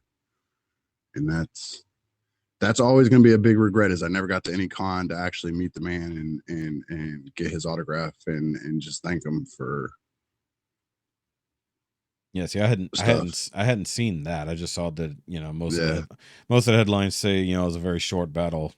Well, the last one was the one that finally got him. It flared up and it was done. What kind of cancer was it? Because I couldn't even see that. I want to say prostate, but don't hold me to that. Yeah, that's one of those ones where if you don't catch it immediately, you're kind of you got to get ahead of it, like you see it coming. That's like stomach or liver, or once you get to there, sometimes you're just fucked. Yeah. It's still like, I can tell you, I was at work when it all went out that it happened. Yeah, because we were all posting it, and we hadn't heard from you. It made my allergies kick in, like as soon as I saw it, and I had to take a minute I had to step away from my job for a minute, and kind of let it sink in, and then go back to it. And still, when I got home that night, my kids were here, and I just said, if I said the name Kevin Conroy, does that mean anything to you? And they thought about it for a minute. And then Gabriel, he's got the good memory between the two of them. He's like, isn't that Batman? I was like, yeah. I said, well, he passed away today. And they both just kind of ran up and hugged me. And they're upset by it. And that made my allergies kick in again. Like right now I'm fighting it. Yeah. Like it's big. In my world, it's big. Yeah. He definitely was the voice of my childhood. And it affected a lot of how I think and act, and the way I approach this nerd life that we all live is based largely on his introduction to Batman in my life. And man, I don't know. Like we talked about it on the Realm Hatton project, and I had to fight it then too. It's hard, man. Like it's really weird that somebody I've never met and doesn't know I exist to affect me on an emotional level. I cried when Stan Lee died, and then I cried when Kevin died. Like, I don't usually, actors and stuff like that, I feel bad for more their family and stuff because I don't know them. But those two specifically hit me like it was somebody I knew. Yeah, that, now I'm thinking about it, it's like I don't have any representation of Batman the Animated Series in my collection. And like now it feels like the right time.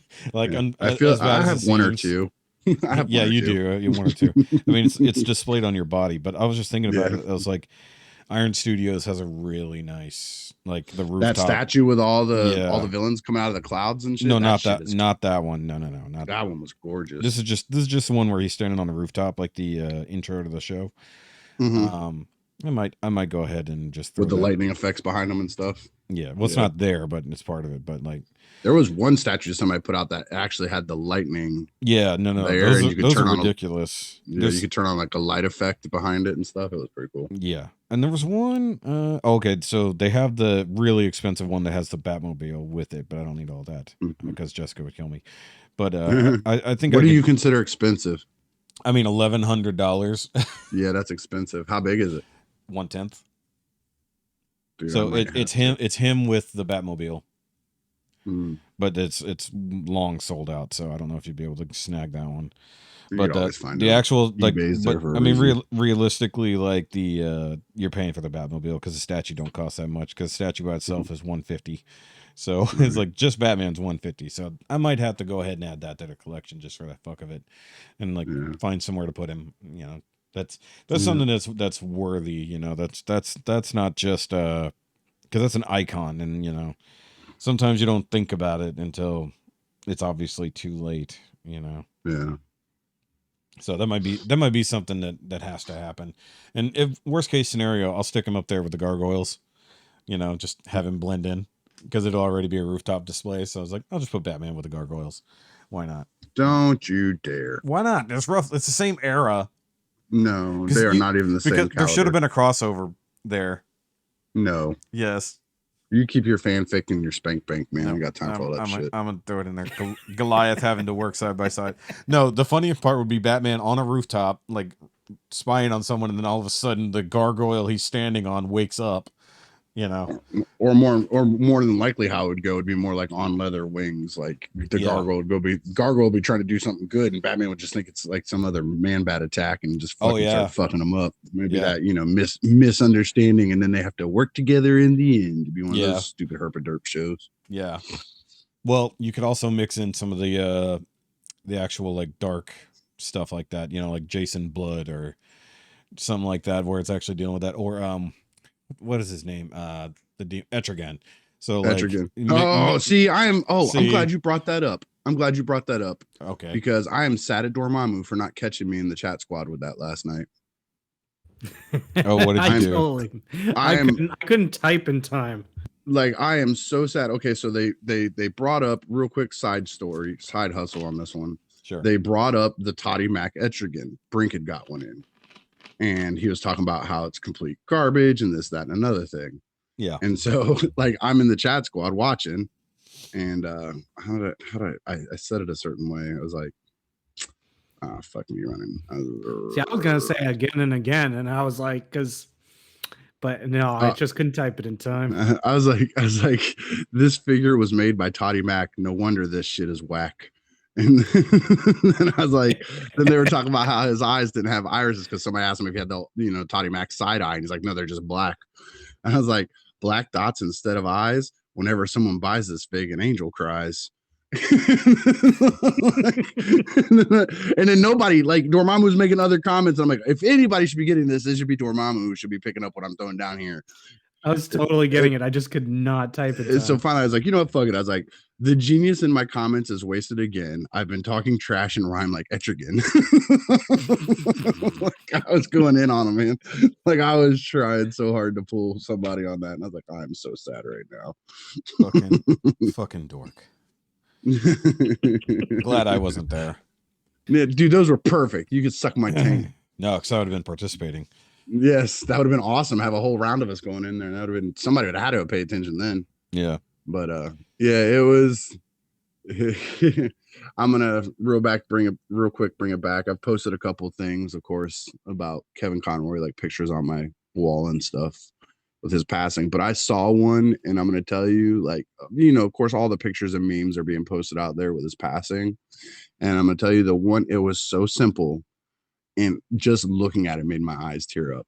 It was just a white wall, and it was the animated Joker standing there. holding Batman's cape and cowl. And the Yeah. wardrobe just said, now what am I going to do? And man, let me tell you, that hit me so hard. Like, I was like, wow. Like, it was just such a basic, like somebody just drew it up real quick, just as a little tribute to him. And it was perfect. And it caught me. I mean, you could probably use excuse me. You could use a shot from the White Knight comic book where the Joker's passed out on the Batman shrine. Mm-hmm. Like that would work out perfectly too, because a lot of that's the animated stuff in that shot, so that would work too. Just kind of crop out Harley Quinn off to the side, so it's just focusing on that. That would work as a good tribute as well. Mm-hmm. All right, let's talk about something else. I'm gonna sit here and start crying on this podcast, man. Fuck y'all. Yeah, I think at some point, like there definitely is a conversation that we can have about iconic voices for characters. We could do top 10. For that. A lot of it is going to be from our childhood, and from what we'll definitely. That's definitely one of them. That's going to be a top 10 because that's not going to be a top 5. No, that's number 1, and then Joker's number 2. Yeah. So we'll just Optimus Prime and Megatron and Soundwave. Don't spoil it all now, fucker. No, I'm just giving you all my tops now, man. I can be done with it. Yeah. But I did see in New York City, I guess, on the Empire State Building, they actually shined the animated series Bat Signal on the side of the Empire State Building after he passed. Kind of like they did in LA when Adam West passed away. Yeah. They did a spotlight with the on 66 Batman logo on City Hall. And for this one, they used the animated logo and put it on the Empire State Building. And I think I remember something with the red phone too, with Adam West passing. Because I did a whole podcast episode back when. That's how long ago it was when Adam West passed away. I was still doing. Dude, that's been like 5 years already. Yeah, I was still doing the Shoky Nerdcast back then. Yeah, that was like my buddy Corey came over. That doesn't seem like it was that long ago, but him and like Stan Lee were like 5 years ago already, dude. Yeah, which by the way, my Adam West Nerdcast actually got copyright claimed because we used. Why did you play the music? No, we did a tiny bit of footage from the movie, like literally the "Some Days You Can Never Get Rid of a Bomb" scene, because that was hilarious. My favorite is still the bat shark repellent. We talked about that. My kids will quote that, dude, just because it's fucking hilarious. They'll quote it. Yep. They'll be like, "Dad, you got the bat shark repellent?" Like whenever like mosquitoes and bugs are out. They're nerds. I love them. Exactly. All right, so let's radically change up the subject. Yeah, just to no segue needed. Let's just get the here's the segue. Ricky doesn't want to cry on recording. Move along. So we were going to talk about this last week, but we ran out of time, so hopefully not have that problem this week. House of the Dragons, a few of the actors have been nominated for GQ's Men of the Year, including Emma Darcy, who plays Rhaenyra. And if you're confused, as well, welcome to the club. Welcome to the club.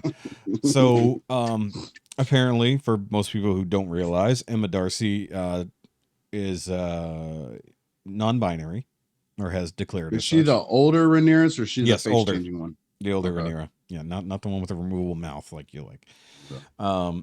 So. And that really confused the hell out of me at first because I'd seen pictures of, and I'm going to say her because I only know her as a female character.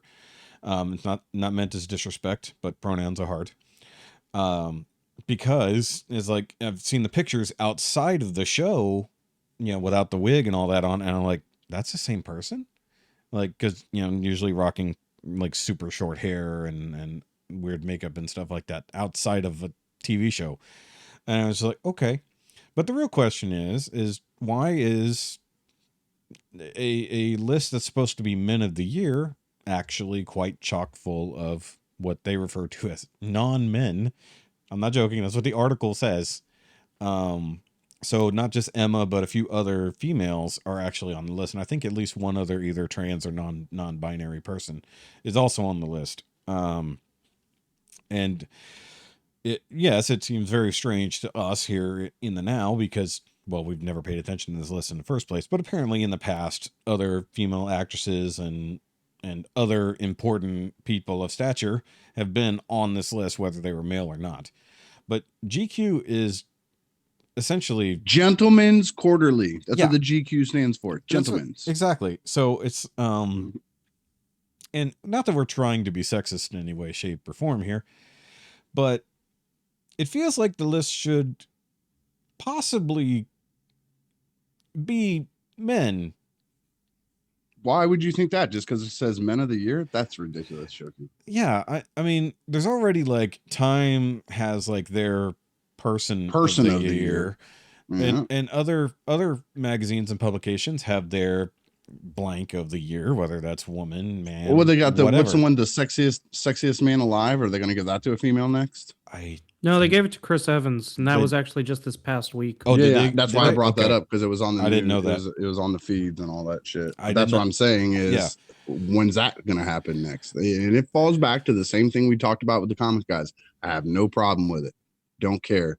Make your own top 10 list. Make a non-binary. Nor do I. I mean, it's prerogative. List. Yeah, it's prerogative more than anything. But in the same respect, there's an award for everything. I mean, come on. This is true. Everything from the Kids' Choice to MTV Awards. It doesn't, honestly, unless it is a pinnacle award, whether it's an Oscar, an Emmy, or a Nobel Peace. I mean, those are pinnacle awards. That means that you've done the best in Oscars and Emmys no longer are that, because that's still a popularity. It is still a popularity. You're right. It used to be kind of a. It used to matter more. It used to matter more, but it doesn't. It doesn't now. However, I mean, really, what is considered the you've done your best in your line of work type of deal? In my world, the award that tells me that I do the best in my line of work, in my world, that award is called being able to sleep good at night, because I know that I did a good job. I don't need somebody stroking my ass telling me I did a great job. Move along with that bullshit. I don't believe in participation awards. I think all this shit is fucking dumb. I have literally, speaking for myself personally, my oldest was playing soccer when he was younger, and my youngest was too young to even play. Well, my oldest playing soccer was in there because his mom signed him up for it, not because he wanted to. She wanted him in soccer. So he literally wouldn't play. Like, he would sit on the sideline. The game would be going. He'd just want to go sit out and play on her phone and stuff. Like, I used to drive all the way across town to these games, and he would not even play at all. He chose not to play. But my youngest, who was like, I think Isaac was like 4 at the time, would run out on the field, like during practice and stuff like that, to the point where the coach gave him an honorary team shirt and let him play around in the last game of the season, and he scored the game-winning goal. Now, when it came time to give out awards, he gave one to Gabriel, he gave one to Isaac. I took Gabriel's away and would not let him have it. And my ex-wife's like, "Why do you do that for?" I was like, "Because he didn't earn it. The kid didn't play. He got on that field twice. He didn't do jack crap. He didn't earn it. This kid who's not even on the team went out there and played and won one of the games, the last game, with a game-winning score, playing against kids twice his size. He earned an award. They should not have the same thing. You want here, Gabriel, high five. Good job being on a soccer team. Now his award is less than his because he earned a better award than his." And me and her had a big old fight about that. I was like, "Man, not in this lifetime. Not my kids." See, that kind of brings up an interesting thing about this. So, one, I don't believe in participation trophies. I think they're horseshit. Even when I was a kid, if there was like a whole thing, participation, I'm like, but what if I actually didn't? Like, okay. And I don't believe in trophies for all. I think that's bullshit. I think that's how you get soft people. Yep. So, but the weird thing is, because I was going to make an argument with what you were saying about how Isaac was there, but Gabriel wasn't technically, but then Isaac wasn't on the team. Gabriel was, because my original argument was going to be, well, in this case, we're giving awards to people who technically don't qualify under the title of the award. So therefore they're not on the same team. But then you brought up, it's like Isaac technically wasn't on a team. I was like, okay, so you just took the wind out of that argument. I was like, yep. So in this case, it's like, the weird thing is like in this case, playing a sport. Okay. You gotten a trophy because you did help this team win, or you participated in this team. This is why it's weird in this case with this whole GQ award thing. Well, it's not even an award, it's just a list of men of the year. So I would say at least include people who getting participation awards now, though. This is literally participation awards, but I mean, like, they're not participating as men. So that's where it's even confusing. Now, if you are, if there's a trans actor in this or whatever, I guess they're going for actors, I guess is where what this technically might just be. Like, fine. But when you're undeclared, that's even weirder. But if you are just a straight up woman, then it makes it even more complicated and sort of takes the wind out of all of it. Now, if you want to make it a person of the year, fine. That's literally as neutral as you can get. Human. It's like well, I wouldn't even go that far because a lot of people aren't human beings nowadays. It seemingly. Refer to previous "don't be an asshole" conversation. True that. True. Well, they make themselves inhuman. Yep. Which we all know that series got canceled. And so not the cool not kind. Be that way. Yeah. So, but like, if it's okay to have woman of the year and it's okay to have person of the year, and I would assume that they're gonna make the playing ground even here, right? You would assume that those lists qualify for everybody as well. Like, I mean, we've seen trans actors one way or the other doing things like that. Like, okay, so why, and I didn't look at the list, but I figured it would be of note. Why isn't Elliot Page on this list? You know, in the same way, because Elliot Page is a man now. Why is Elliot, and has done important things. So why is Elliot Page not on the list of men of the year? Just throwing it out there. Well, it's a super popular person. Who's not gone really through a whole ordeal. Well, if you look online, it would tell you otherwise. I'm saying he's not popular like in movies and stuff nowadays. Yeah, well, the thing you got is Umbrella Academy. Yeah, that's true. Since I haven't been in movies, and I'm not gonna go off on a tangent. I had in my head there for a second. Okay, so I wanted to bring up, what did Emma Darcy do to be on? What does anyone do to be on this list? That's what I want to know more than anything. She was in Game of Thrones. I guess. I mean, like apparently, I guess Patty Considine, who played Viserys, is on the list, and then other people who are on in the show are on the list, just as being noteworthy of a most recent TV show thing. But it's like, what does? I guess it's just whoever's in the. She played a powerful lead character, so maybe the list should be most powerful characters on TV list or something. But what if but some of the other people on the list aren't actors? So it's like, what does one do other than be a man, quote unquote, to be on this particular list? That's why it's weird. Well, it's not quote unquote because they flat out proved that wrong by just having her on the list. Well, they've had other actual like high profile female celebrities also be on this list in the past. On the Men of the Year award? Yeah. Makes zero fucking sense. I know. That's why it's so fucking weird, but it's only really coming up because Emma Darcy, who is neither, technically speaking, or at least socially speaking, is not. Okay, so let's see here. It's when you brought this up, it made me think of it, and I'll mention it on here too. My wife and I like to watch Park and Recreations. That's one of those shows we can have on in the background when we're going to bed at night. And there is a whole episode where the main character, Leslie, has been a fan of this, woman's magazine or whatever. I don't remember what the name of it's called. Yes. That she's been a fan of since she was a child. Like she was a subscriber since she was a kid. And as a grown ass adult, they sent a letter from whatever the publication's called for their Woman of the Year. And she was so excited that they finally recognized her for her governmental work and all that stuff. And they ended up giving it to Ron Swanson. And she was so upset about that.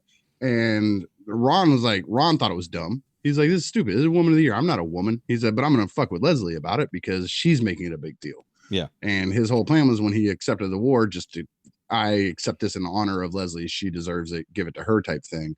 But they brought the publication editor in, and she was like, how the hell did you give the Woman of the Year award to Ron Swanson, who's the most manliest man I know in my entire life? And she's like, well, we just wanted to open it up some because we felt like we were leaving, like more or less leaving money on the table by just choosing one gender that can do it instead of having it open to everybody. And that fell back to, it was funny. And at the end, he tries to give her the award. She says, no, you keep the award. And they do it's a slapstick. It's a comedy. So it's funny the way they handled it. But it was funny to me that this is happening now.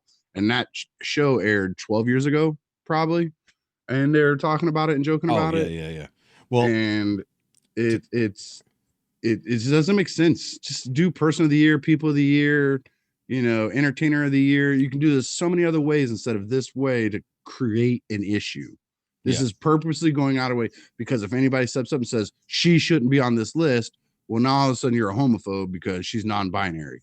Well, no, it has nothing to do with that. She's not a dude. She's not claiming she's a dude. She should not be on a list of dude of the year. You know what I mean? Yeah. So well, look at it this way. So to give you an idea of past females who were on the list, and or won, Jennifer Lopez, Jennifer Aniston, and Megan Thee Stallion. So so they were chosen because of sex appeal on their Men of the Year award, in theory. And so then GQ shot their own selves in the foot. Yeah, they set themselves up for this. So, well, here's the deal. Here's the actual list of people who were, I guess, the honorees of Men of the Year: Marissa Abella, Sheila Atim, Emma Darcy, S. Devlin, that's E.S. Devlin, Leon Edwards, Mo Farah, Stephen Graham, Miala Harold, that's a difficult name, Sharon Hogan, Michael Imperioli, David Johnson, Lee Jung Jae, Harry Lotte, Louis Theroux, Joseph Quinn, Ashley Walters, and Ben Wishaw. That's this year's list. You ever realize how actor names sounds more like a porn cinema? Yeah, exactly. I knew one name off the top of my head. I might know more if I saw their pictures, but I knew one name off the top of my head. There's not even pictures. It's just a name. So you'd have to do all the Googling in the world to get there. But like I said, don't want to sound sexist, but if you're going to make a list of men, at least make them men, or at least someone who identifies as a man, which, fine. If we're going to play that, literally that works. But, if you're going to go with non-binary people on a list, then it needs to be person directly against the rules of the list. Yeah. Just because of what the list is called. Yeah. I mean, the funny thing is it kind of is insulting both ways, because you're calling a non-binary person a man in the first place. If you really want to go there, you're saying that one, straight up women are on a list of men, and two, non-binary and or trans people are also being called men. Now, it's are you saying it because men are superior? Are you saying it just because this is a list of cool people? It's a stupid list one way or the other. Whichever way you want to slice it. If you want to make it a whole bunch of dudes because it's a list about dudes, cool. If you want to make it a list of people who are important or have done important things or are currently famous, then person. Make it neutral. That's why we're getting so far away from gendered language that we're just not bothering at all now. It's a little fucked up. Kind of like Miss America. That's a segue, yo. That is a direct segue. That is very much a segue. That just happened because current Miss America is segueing herself to being a woman.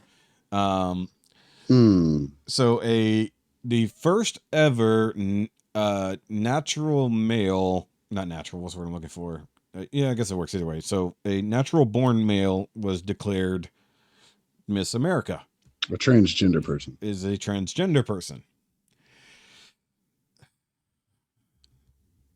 Okay, so my biggest concern is not that a trans person won a beauty pageant.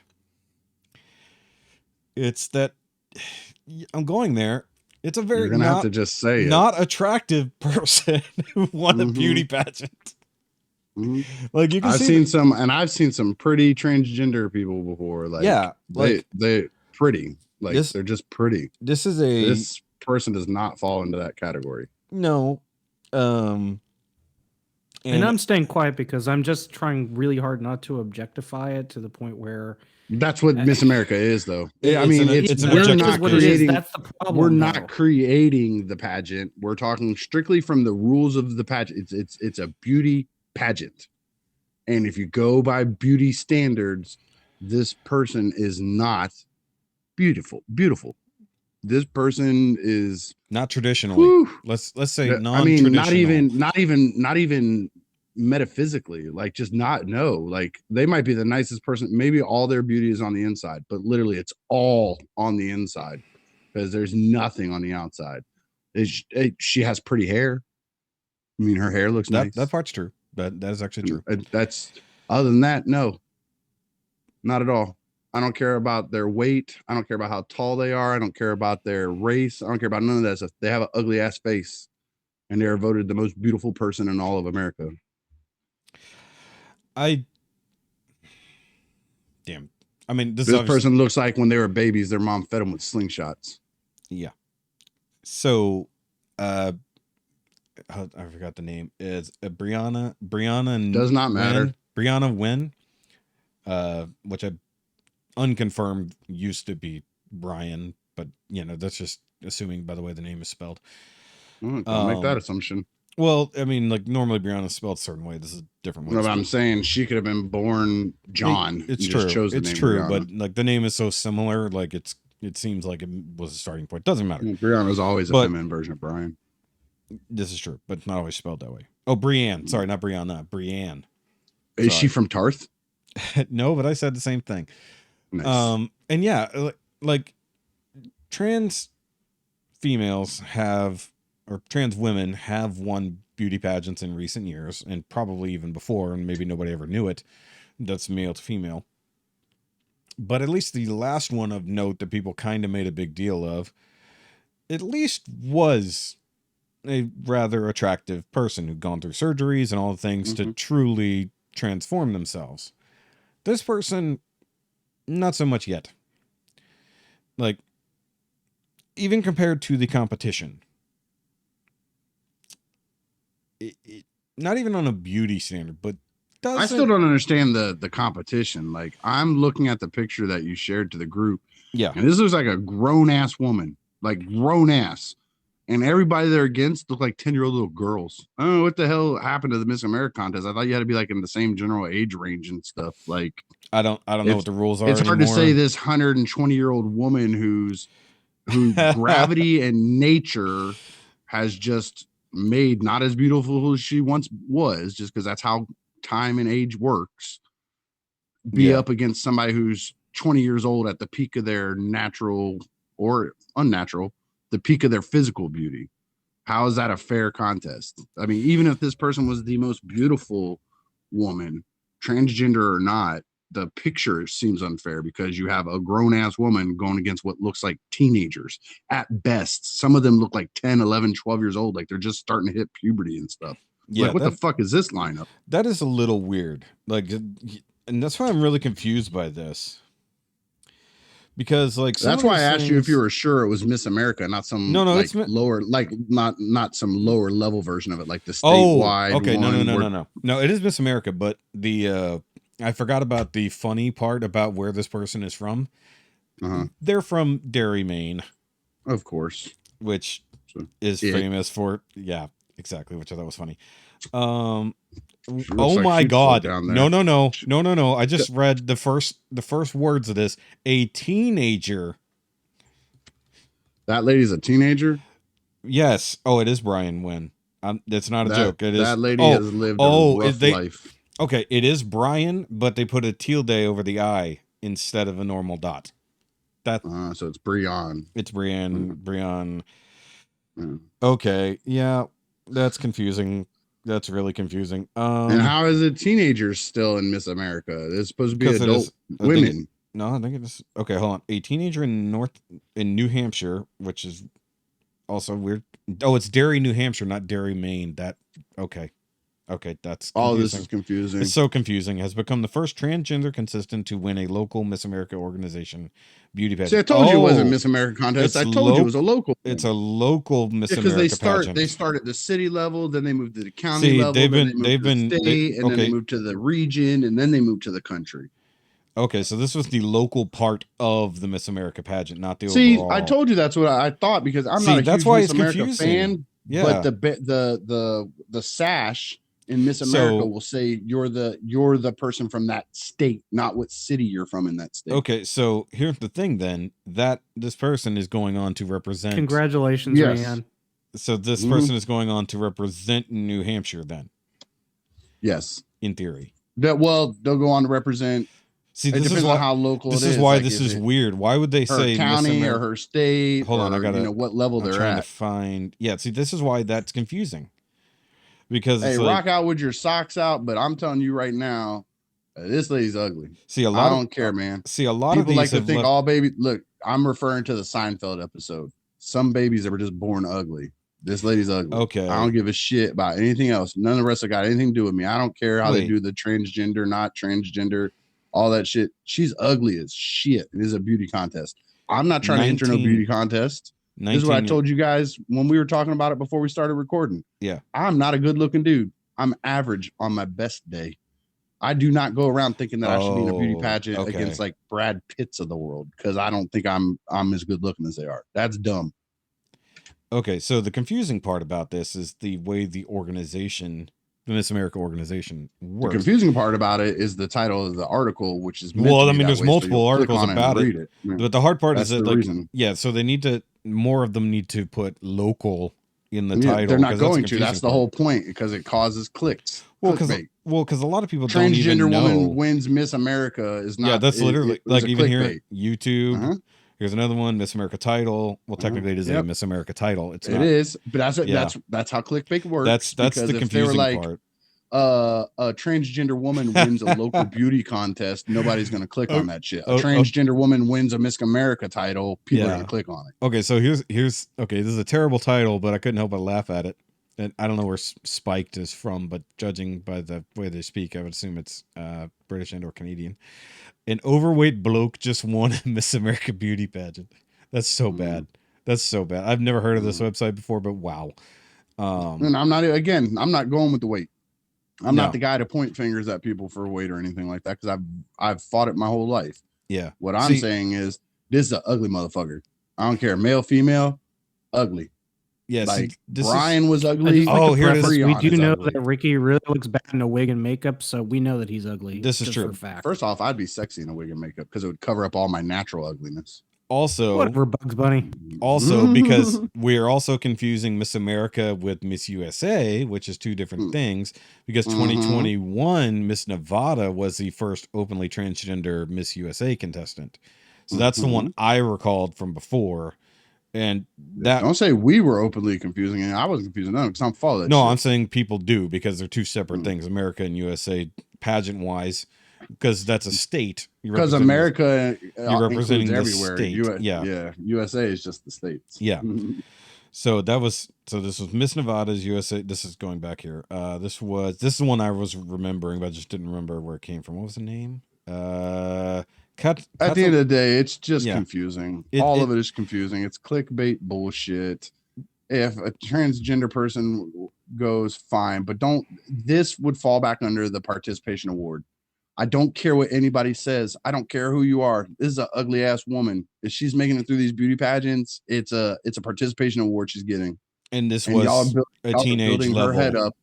Y'all are building her head up for a reality check that's going to slap her in the face, that can affect her hugely to the negative in her future. Yeah. Because somebody's going to say it to her one day, and she's going to be like, but I don't understand it. I won all these awards and I Miss America and this, that, and another thing. How can you say I'm ugly? And that can end up hurting that person to the point where she wants to harm herself. That's stupid. To me, that is negligible to do that to somebody. Well, that's like the Carrie. It's like Carrie. Yeah. Setting her up to win homecoming queen to dump pig's blood on her. That's not cool. Well, except that this is not being done to we'll let them get to a higher part and then embarrass them on purpose, like what happened in Carrie. Yeah, that's what I'm saying. It's not on purpose, but it's still negligible. It's still the same thought process. Y'all are pushing her through just so she could represent transgender people, and then when she wakes up and realizes she shouldn't have been there, that's what's going to hurt her personally. But what about all the girls that she beat out? You know, how are they supposed to feel about it when somebody who looks this ugly ass chick beat me? Yeah. Now, how are they going to spend the rest of their lives treating themselves because of how that makes them feel? Yeah. And I'm not talking about the cattiness bullshit where they do the behind the scenes stuff where I'm prettier than that one type shit. I mean, this is an ugly ass person beating them. Yeah. Like, it's just in that aspect, it's unfair, because it's also like, how do you measure that in this degree? It's just like, okay, this person won. Okay, well, why did this person win over these other people?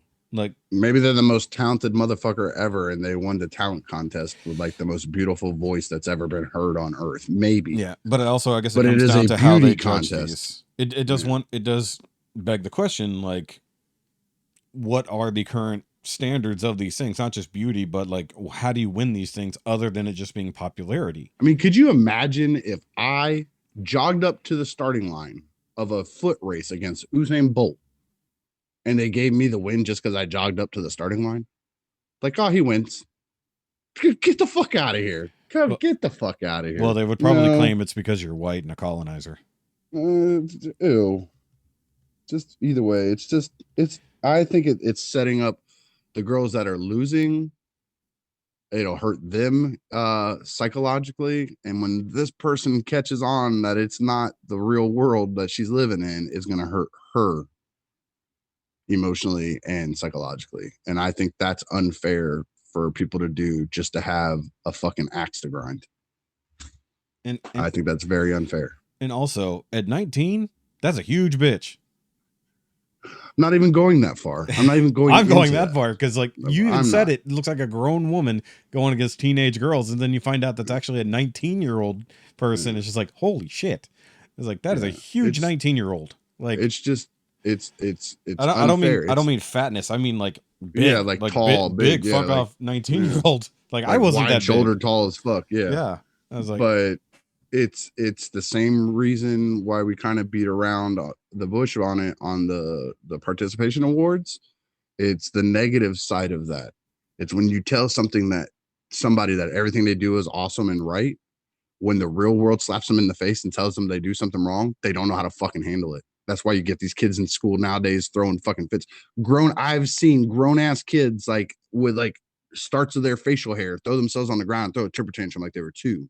Because they don't know how to fucking handle being told they did something wrong, because they've always been told everything they've done is awesome and right. Yeah. And people need to put that shit in check, man. It's fucking these kids up. That falls under the category of what I call child worship, because too many parents like basically bend over backwards for their children. And I don't mean to support them or whatever. They serve their children. Yep. They give them everything they want. They bend to their every whim. They cry. Oh God, oh God, oh God. What do I got to do? What do I got to buy? Just please stop crying. Whatever. Or anything like that. And it's something that I've seen a lot with friends of mine who had kids significantly younger. And it's like, oh, my child is perfect. Oh, this, that, and the other, you know. And you can see it comparatively on Facebook. And it is a perfect way to look at it. It's like, how many people have thousands of pictures of their kids? And you do. Like, but I mean, like but I have like 4 of when I was a kid. Yeah, but I mean, like, you can see the difference between, like, okay, here's a picture of my kid versus you can tell just by the caption. You know, look how perfect my children are. You know, this kind of nonsense, or my little princess, or whatever you want to call it. You know, I stated as a fact that my kids are very respectful, very well behaved kids, in comparison of how I see other kids act in public. And I set a high bar, and they both either ascertain that bar or they try their hardest to get there. And I'm a big fan of telling my kids that it's just doing your best. And that bar will shift per kid. I don't expect them both to reach the same bar because they're not the same exact person. Yeah. So but I can see when they're trying, and I will adjust my critiques or reactions to what they're doing based on what they're actually doing. It's the same thing I told the kids during baseball. You know, I told them, I was like, look, all us coaches are out here. You hear us telling you, you're doing that wrong. Do this instead. Do this, do this, do this. And you might feel like we're telling you you're not good at baseball, but that's not it at all. I don't need to sit out here and tell you you're good at baseball. You wouldn't be here if you weren't good at baseball. Yeah. You know how to hit a ball. We're critiquing the proper way to swing the bat. If I just sit here and go, good job, little Johnny. Great job. Nice try. You'll get them next time. Da, da, da, da. And that's all I say. Little Johnny's never going to get better at baseball. But if I say, good job, little Johnny, you gave it a shot. You'll get him the next go. maybe try to hit your elbow up a little, get your swing out a little further, back up in the box some, give yourself a breather room because this pitcher's streaking them down there. Don't be standing in the front. Your swing isn't fast enough. So move back some, give yourself some breathing room to get that bat around. If I say stuff like that, you'll get better as a baseball player. If I just go, good job, high five, on to the next thing, you'll never get better because you already think you're doing right. You don't learn from doing stuff right. You learn from mistakes. That's how we all get better at stuff. If I'm using myself personally, I'm a chef. If I cook something and it doesn't taste good, I will ask what would make it better. See, I made a mistake. Now I want to learn from it, and then I won't do that same mistake again. Or one of my nieces by marriage, she started doing chef class, culinary classes in like middle school, and she knew I was a chef. So whenever we would talk, she would always ask me different stuff. Whenever we'd go there, that she'd want me to cook with her, stuff like that. And I told her, it's like, here's the deal: when it's you here home alone with your mom and dad and brothers and sisters, and you cook for them, they're going to tell you everything's awesome because they don't want to hurt your feelings. But this is what you need to teach yourself. For every 3 times they tell you something's good, ask them about one thing that was wrong. I don't care if it's a pinch of salt, if it was the way you plated it, if it needed a little bit more heat or a little more coolness, like it was too hot or too cold. Ask for it, because those little things is how you're going to fix yourself. Micro adjustments. It's not about changing everything you're doing. It's those micro adjustments that are going to really help you hone in your skills. And she's done it ever since then. That was like 5-6 years ago when we were talking about it when she first started. Let me tell you, that girl, she's like 16 now. She probably cooks better than I'll ever cook in my life. And she's just getting better each time. And she told me one time, she's like, it's because I ask people, tell me what I did wrong. It's not my feelings. You're not going to hurt my feelings. I need to know so I can fix it. Yes. Mm-hmm. But I was going to make it even simpler and say it to even go to the point of overcooking stuff, because that's something that's easy to do, but takes a lot of tweaking to get right. But some people just won't tell you that you've overcooked something. You know, they're just like, oh no, it's fine. It's fine. Even though it's dry as fuck. Or in the case of a steak, it's so over, you know, it's like rubber because you cooked it too fucking hard. You know, something like that. But in this case, like, I don't even know how we have more than a generation of people raised on no criticism, raised on everything you do was perfect, or there's no, you didn't do anything wrong. And that's usually the absentee parents who just come in at the last minute to say congratulations and weren't there during the participation to begin with, you know? And I think that's part of it. Like, I mean, I didn't do sports or anything else like that, but I competed in other stuff. But my parents were critical, or at least my mom was critical of me when it came to stuff. And I had teachers who were critical of me. I never had a teacher who said, oh no, that's perfect. You know, good luck. Or I had teachers who were like, no, you should do this, you know, or work it this way, you know, especially in art, you know, where critique matters. It's not just style points where, you know, in sports, performance isn't on the same thing, you know. Either somebody's definitely better than someone else or they're not, you know. It's like, and then you got a lot of run-of-the-mill shit. You know, sometimes it's stuff you can work on, sometimes it's not. But if you're told that you're as good as the person who's way better than you, and that person's told you're only as good as that person who's middling at best, you know, that fucks with your head one way or the other. And that should apply definitely to these pageant things. You know, it's like, okay, this person who is way taller than you, weighs way more than you, and is not nearly as attractive in most aspects, is better than you. You're going to feel that. And that, whether that's a male or a female thing, because it could be the same thing on the male side. You could have like a whole bunch of dudes like Sean who've worked their ass off to be super fit and strong and even like bodybuilding wise. And then some schlub comes up and wins in one of their competitions. And you'd be like, how the fuck did that happen? I feel like you were going to say me or Ricky, but you went with Schlub instead. I went down the middle because I didn't want to go very specific there.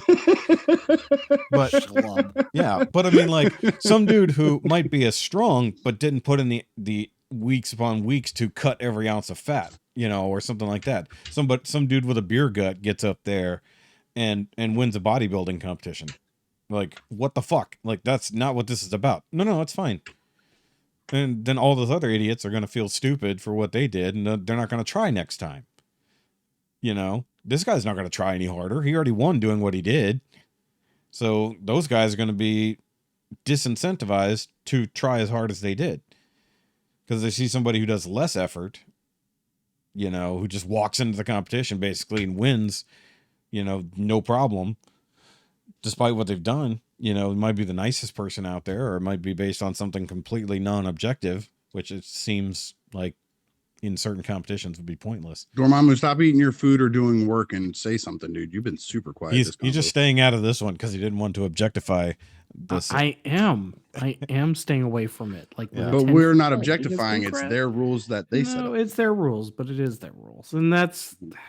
Can you at least say it's I odd? have a hard time with standing in somebody's spotlight if they want to have a spotlight. Let her have her lauds, and you know. But I do agree on certain things. Like, it does kind of set up for potential failure, especially if things don't go right. But in the same respect, beauty is subjective, like everything else. Yeah, the Beauty problem is is subjective, but ugly is ugly, man. And you've seen that picture. You think that's pretty? Now I can show you pictures of Bailey J, and she's beautiful. I am not going to call That's somebody transgender. ugly on the basis that my opinion of ugly is different than everybody else's opinion. But we're talking physically. We're not talking about who they are on the inside. No, I am not going to say that either. I refuse to, because I have my own personal. Your answer is ugly. I have my own personal moral compass. Look, Rob thinks she's hot, just too young for him. I will. I'm telling your wife that she is my type, but she is somebody's. Oh my fucking Oh my god. Don't yuck somebody's yum, folks. Okay? You're not yumming anything. You're literally going the opposite. You're just like you're not even announcing a yum. You're just like, someone will fuck I'm gonna that. start calling you fucking Switzerland, dude. You're gonna be like, it's okay because someone would fuck that. That's fine because someone would. I'm not saying I would or wouldn't, but someone will. Therefore, it's okay. No. I'm not saying I will, but I'm not saying I won't. Yeah. I'm not saying that a few tequilas in, I wouldn't look the other way. Too bad it wasn't. Dormammu, how many grocery bags would it take for you to tap that? I would answer that on a private basis. Thank you very much.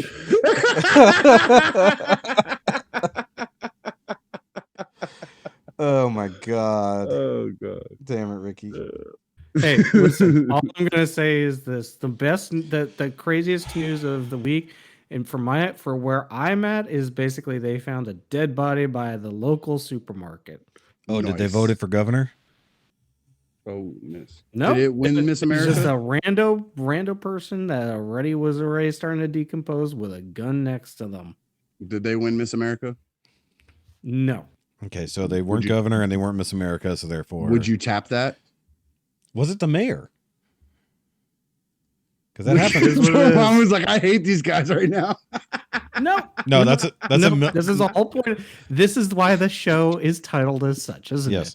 Well, here's the thing. Like, that was actually a callback to, like, I talked about that. I watched A Million Ways to Die in the West. And one of the points was, the mayor has been dead for a week right over there. Nobody's even bothered to pick up his body. And then wolves come over. Look, wolves are now eating his dead body, and nobody even cares. That's the whole point. Is like, is it the mayor?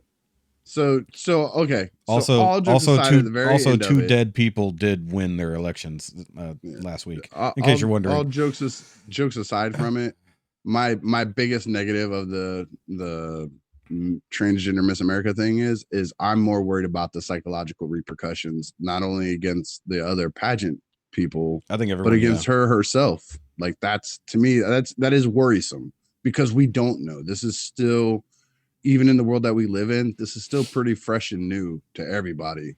So 40 years from now, 50 years from now, we don't know how that's going to psychologically affect her, or if she goes that far. Hopefully she goes further than that. And that's the stuff I'm worried about.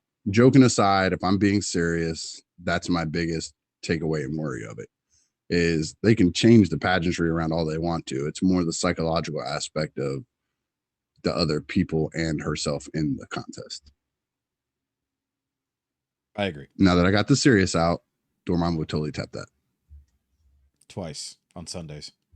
With no shower in between. Three bags. No comment, Ricky. 4 bags. That's not a no, y'all. That's not a no. I'll tell you, like I told my wife, that's not a no. He's not disagreeing. I'm not saying you're wrong. Either way, it's just there's nowhere to go from there. Nope. There's no future. There's no past. There is only now. I'm just glad I'm on a downhill slide of this crazy world, man. Like some days I'm like, man, I can't believe I'm this old, and other days I'm like, thank God I'm this old, because it's just gonna get crazier from this point forward. Yeah, I think we're so far removed from what was considered normal that there's no way back. We're just like we're either heading towards the dystopian future or we're heading towards the Star Trek future. One of those two. Well, the we're pretty much on that path. Dystopian has to come first. Because remember they did that after World War III in that one. Yeah. It sucked really bad there for a while. And then Zephram Cochrane came along. What'd you call me? Nothing. Called you Miss America. Either way, sweet. Moving on. So that's going to be it for this episode. Girl ever. You heard it here, folks. You heard it here. I definitely don't think we're heading toward a Roddenberry future. Ricky won Miss Florida Man. Yeah. Y'all heard it here. Shoki thinks I'm beautiful. That's got to be a thing, right? Miss Florida Man. That has to be. Would not surprise me. Yeah. That's got to be a thing. That absolutely has to be Miss Everglades. I'm so glad the Florida Man jokes are starting to fade out, man. That shit was fucking played out. Are they? Miss Gator Baiter 2023? Man, because definitely the funny thing is Gator 90% of those fucking Florida Man shits never happened in Florida. No, they just called him Florida Man. Because Florida Man just became a title and had nothing to do with anything. Because of that one stupid ass dumbass who actually did something stupid, and they called him Florida Man, and then it became a generic term for anybody doing stupid shit. Yeah, and or redneck, which seems offensive to non-rednecks to just be lumped in with Florida like that. Yeah, not fair. Trailer trash happens everywhere. Excuse me. Yep. More everywhere else than here. They don't allow much trailers in Florida, man. Not anymore. The no. Rich retirees from up north don't fuck around with that. They all floated away. So either way, let's go ahead and wrap this up so we can do a Black Panther review.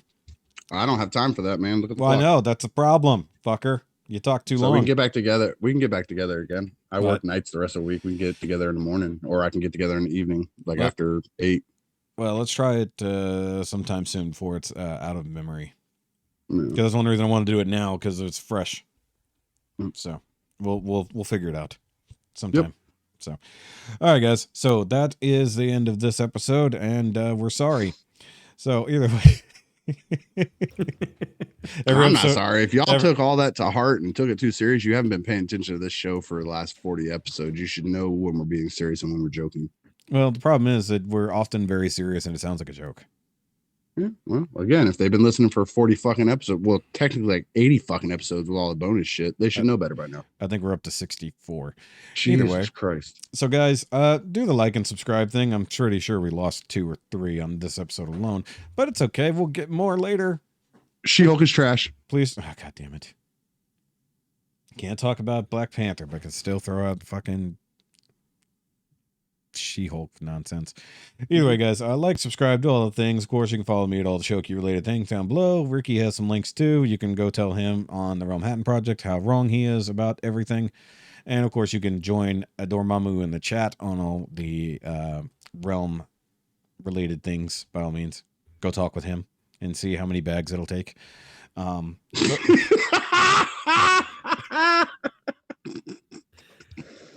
Is it a 3-bagger? Wow. Is it a 3-bagger or a 4-bagger?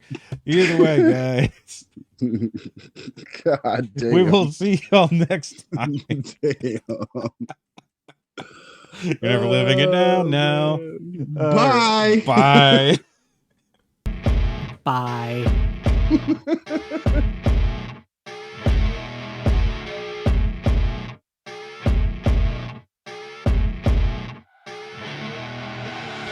I see her rolling up, Uber black Cadillac, high heel boots and a sexy body full of tats.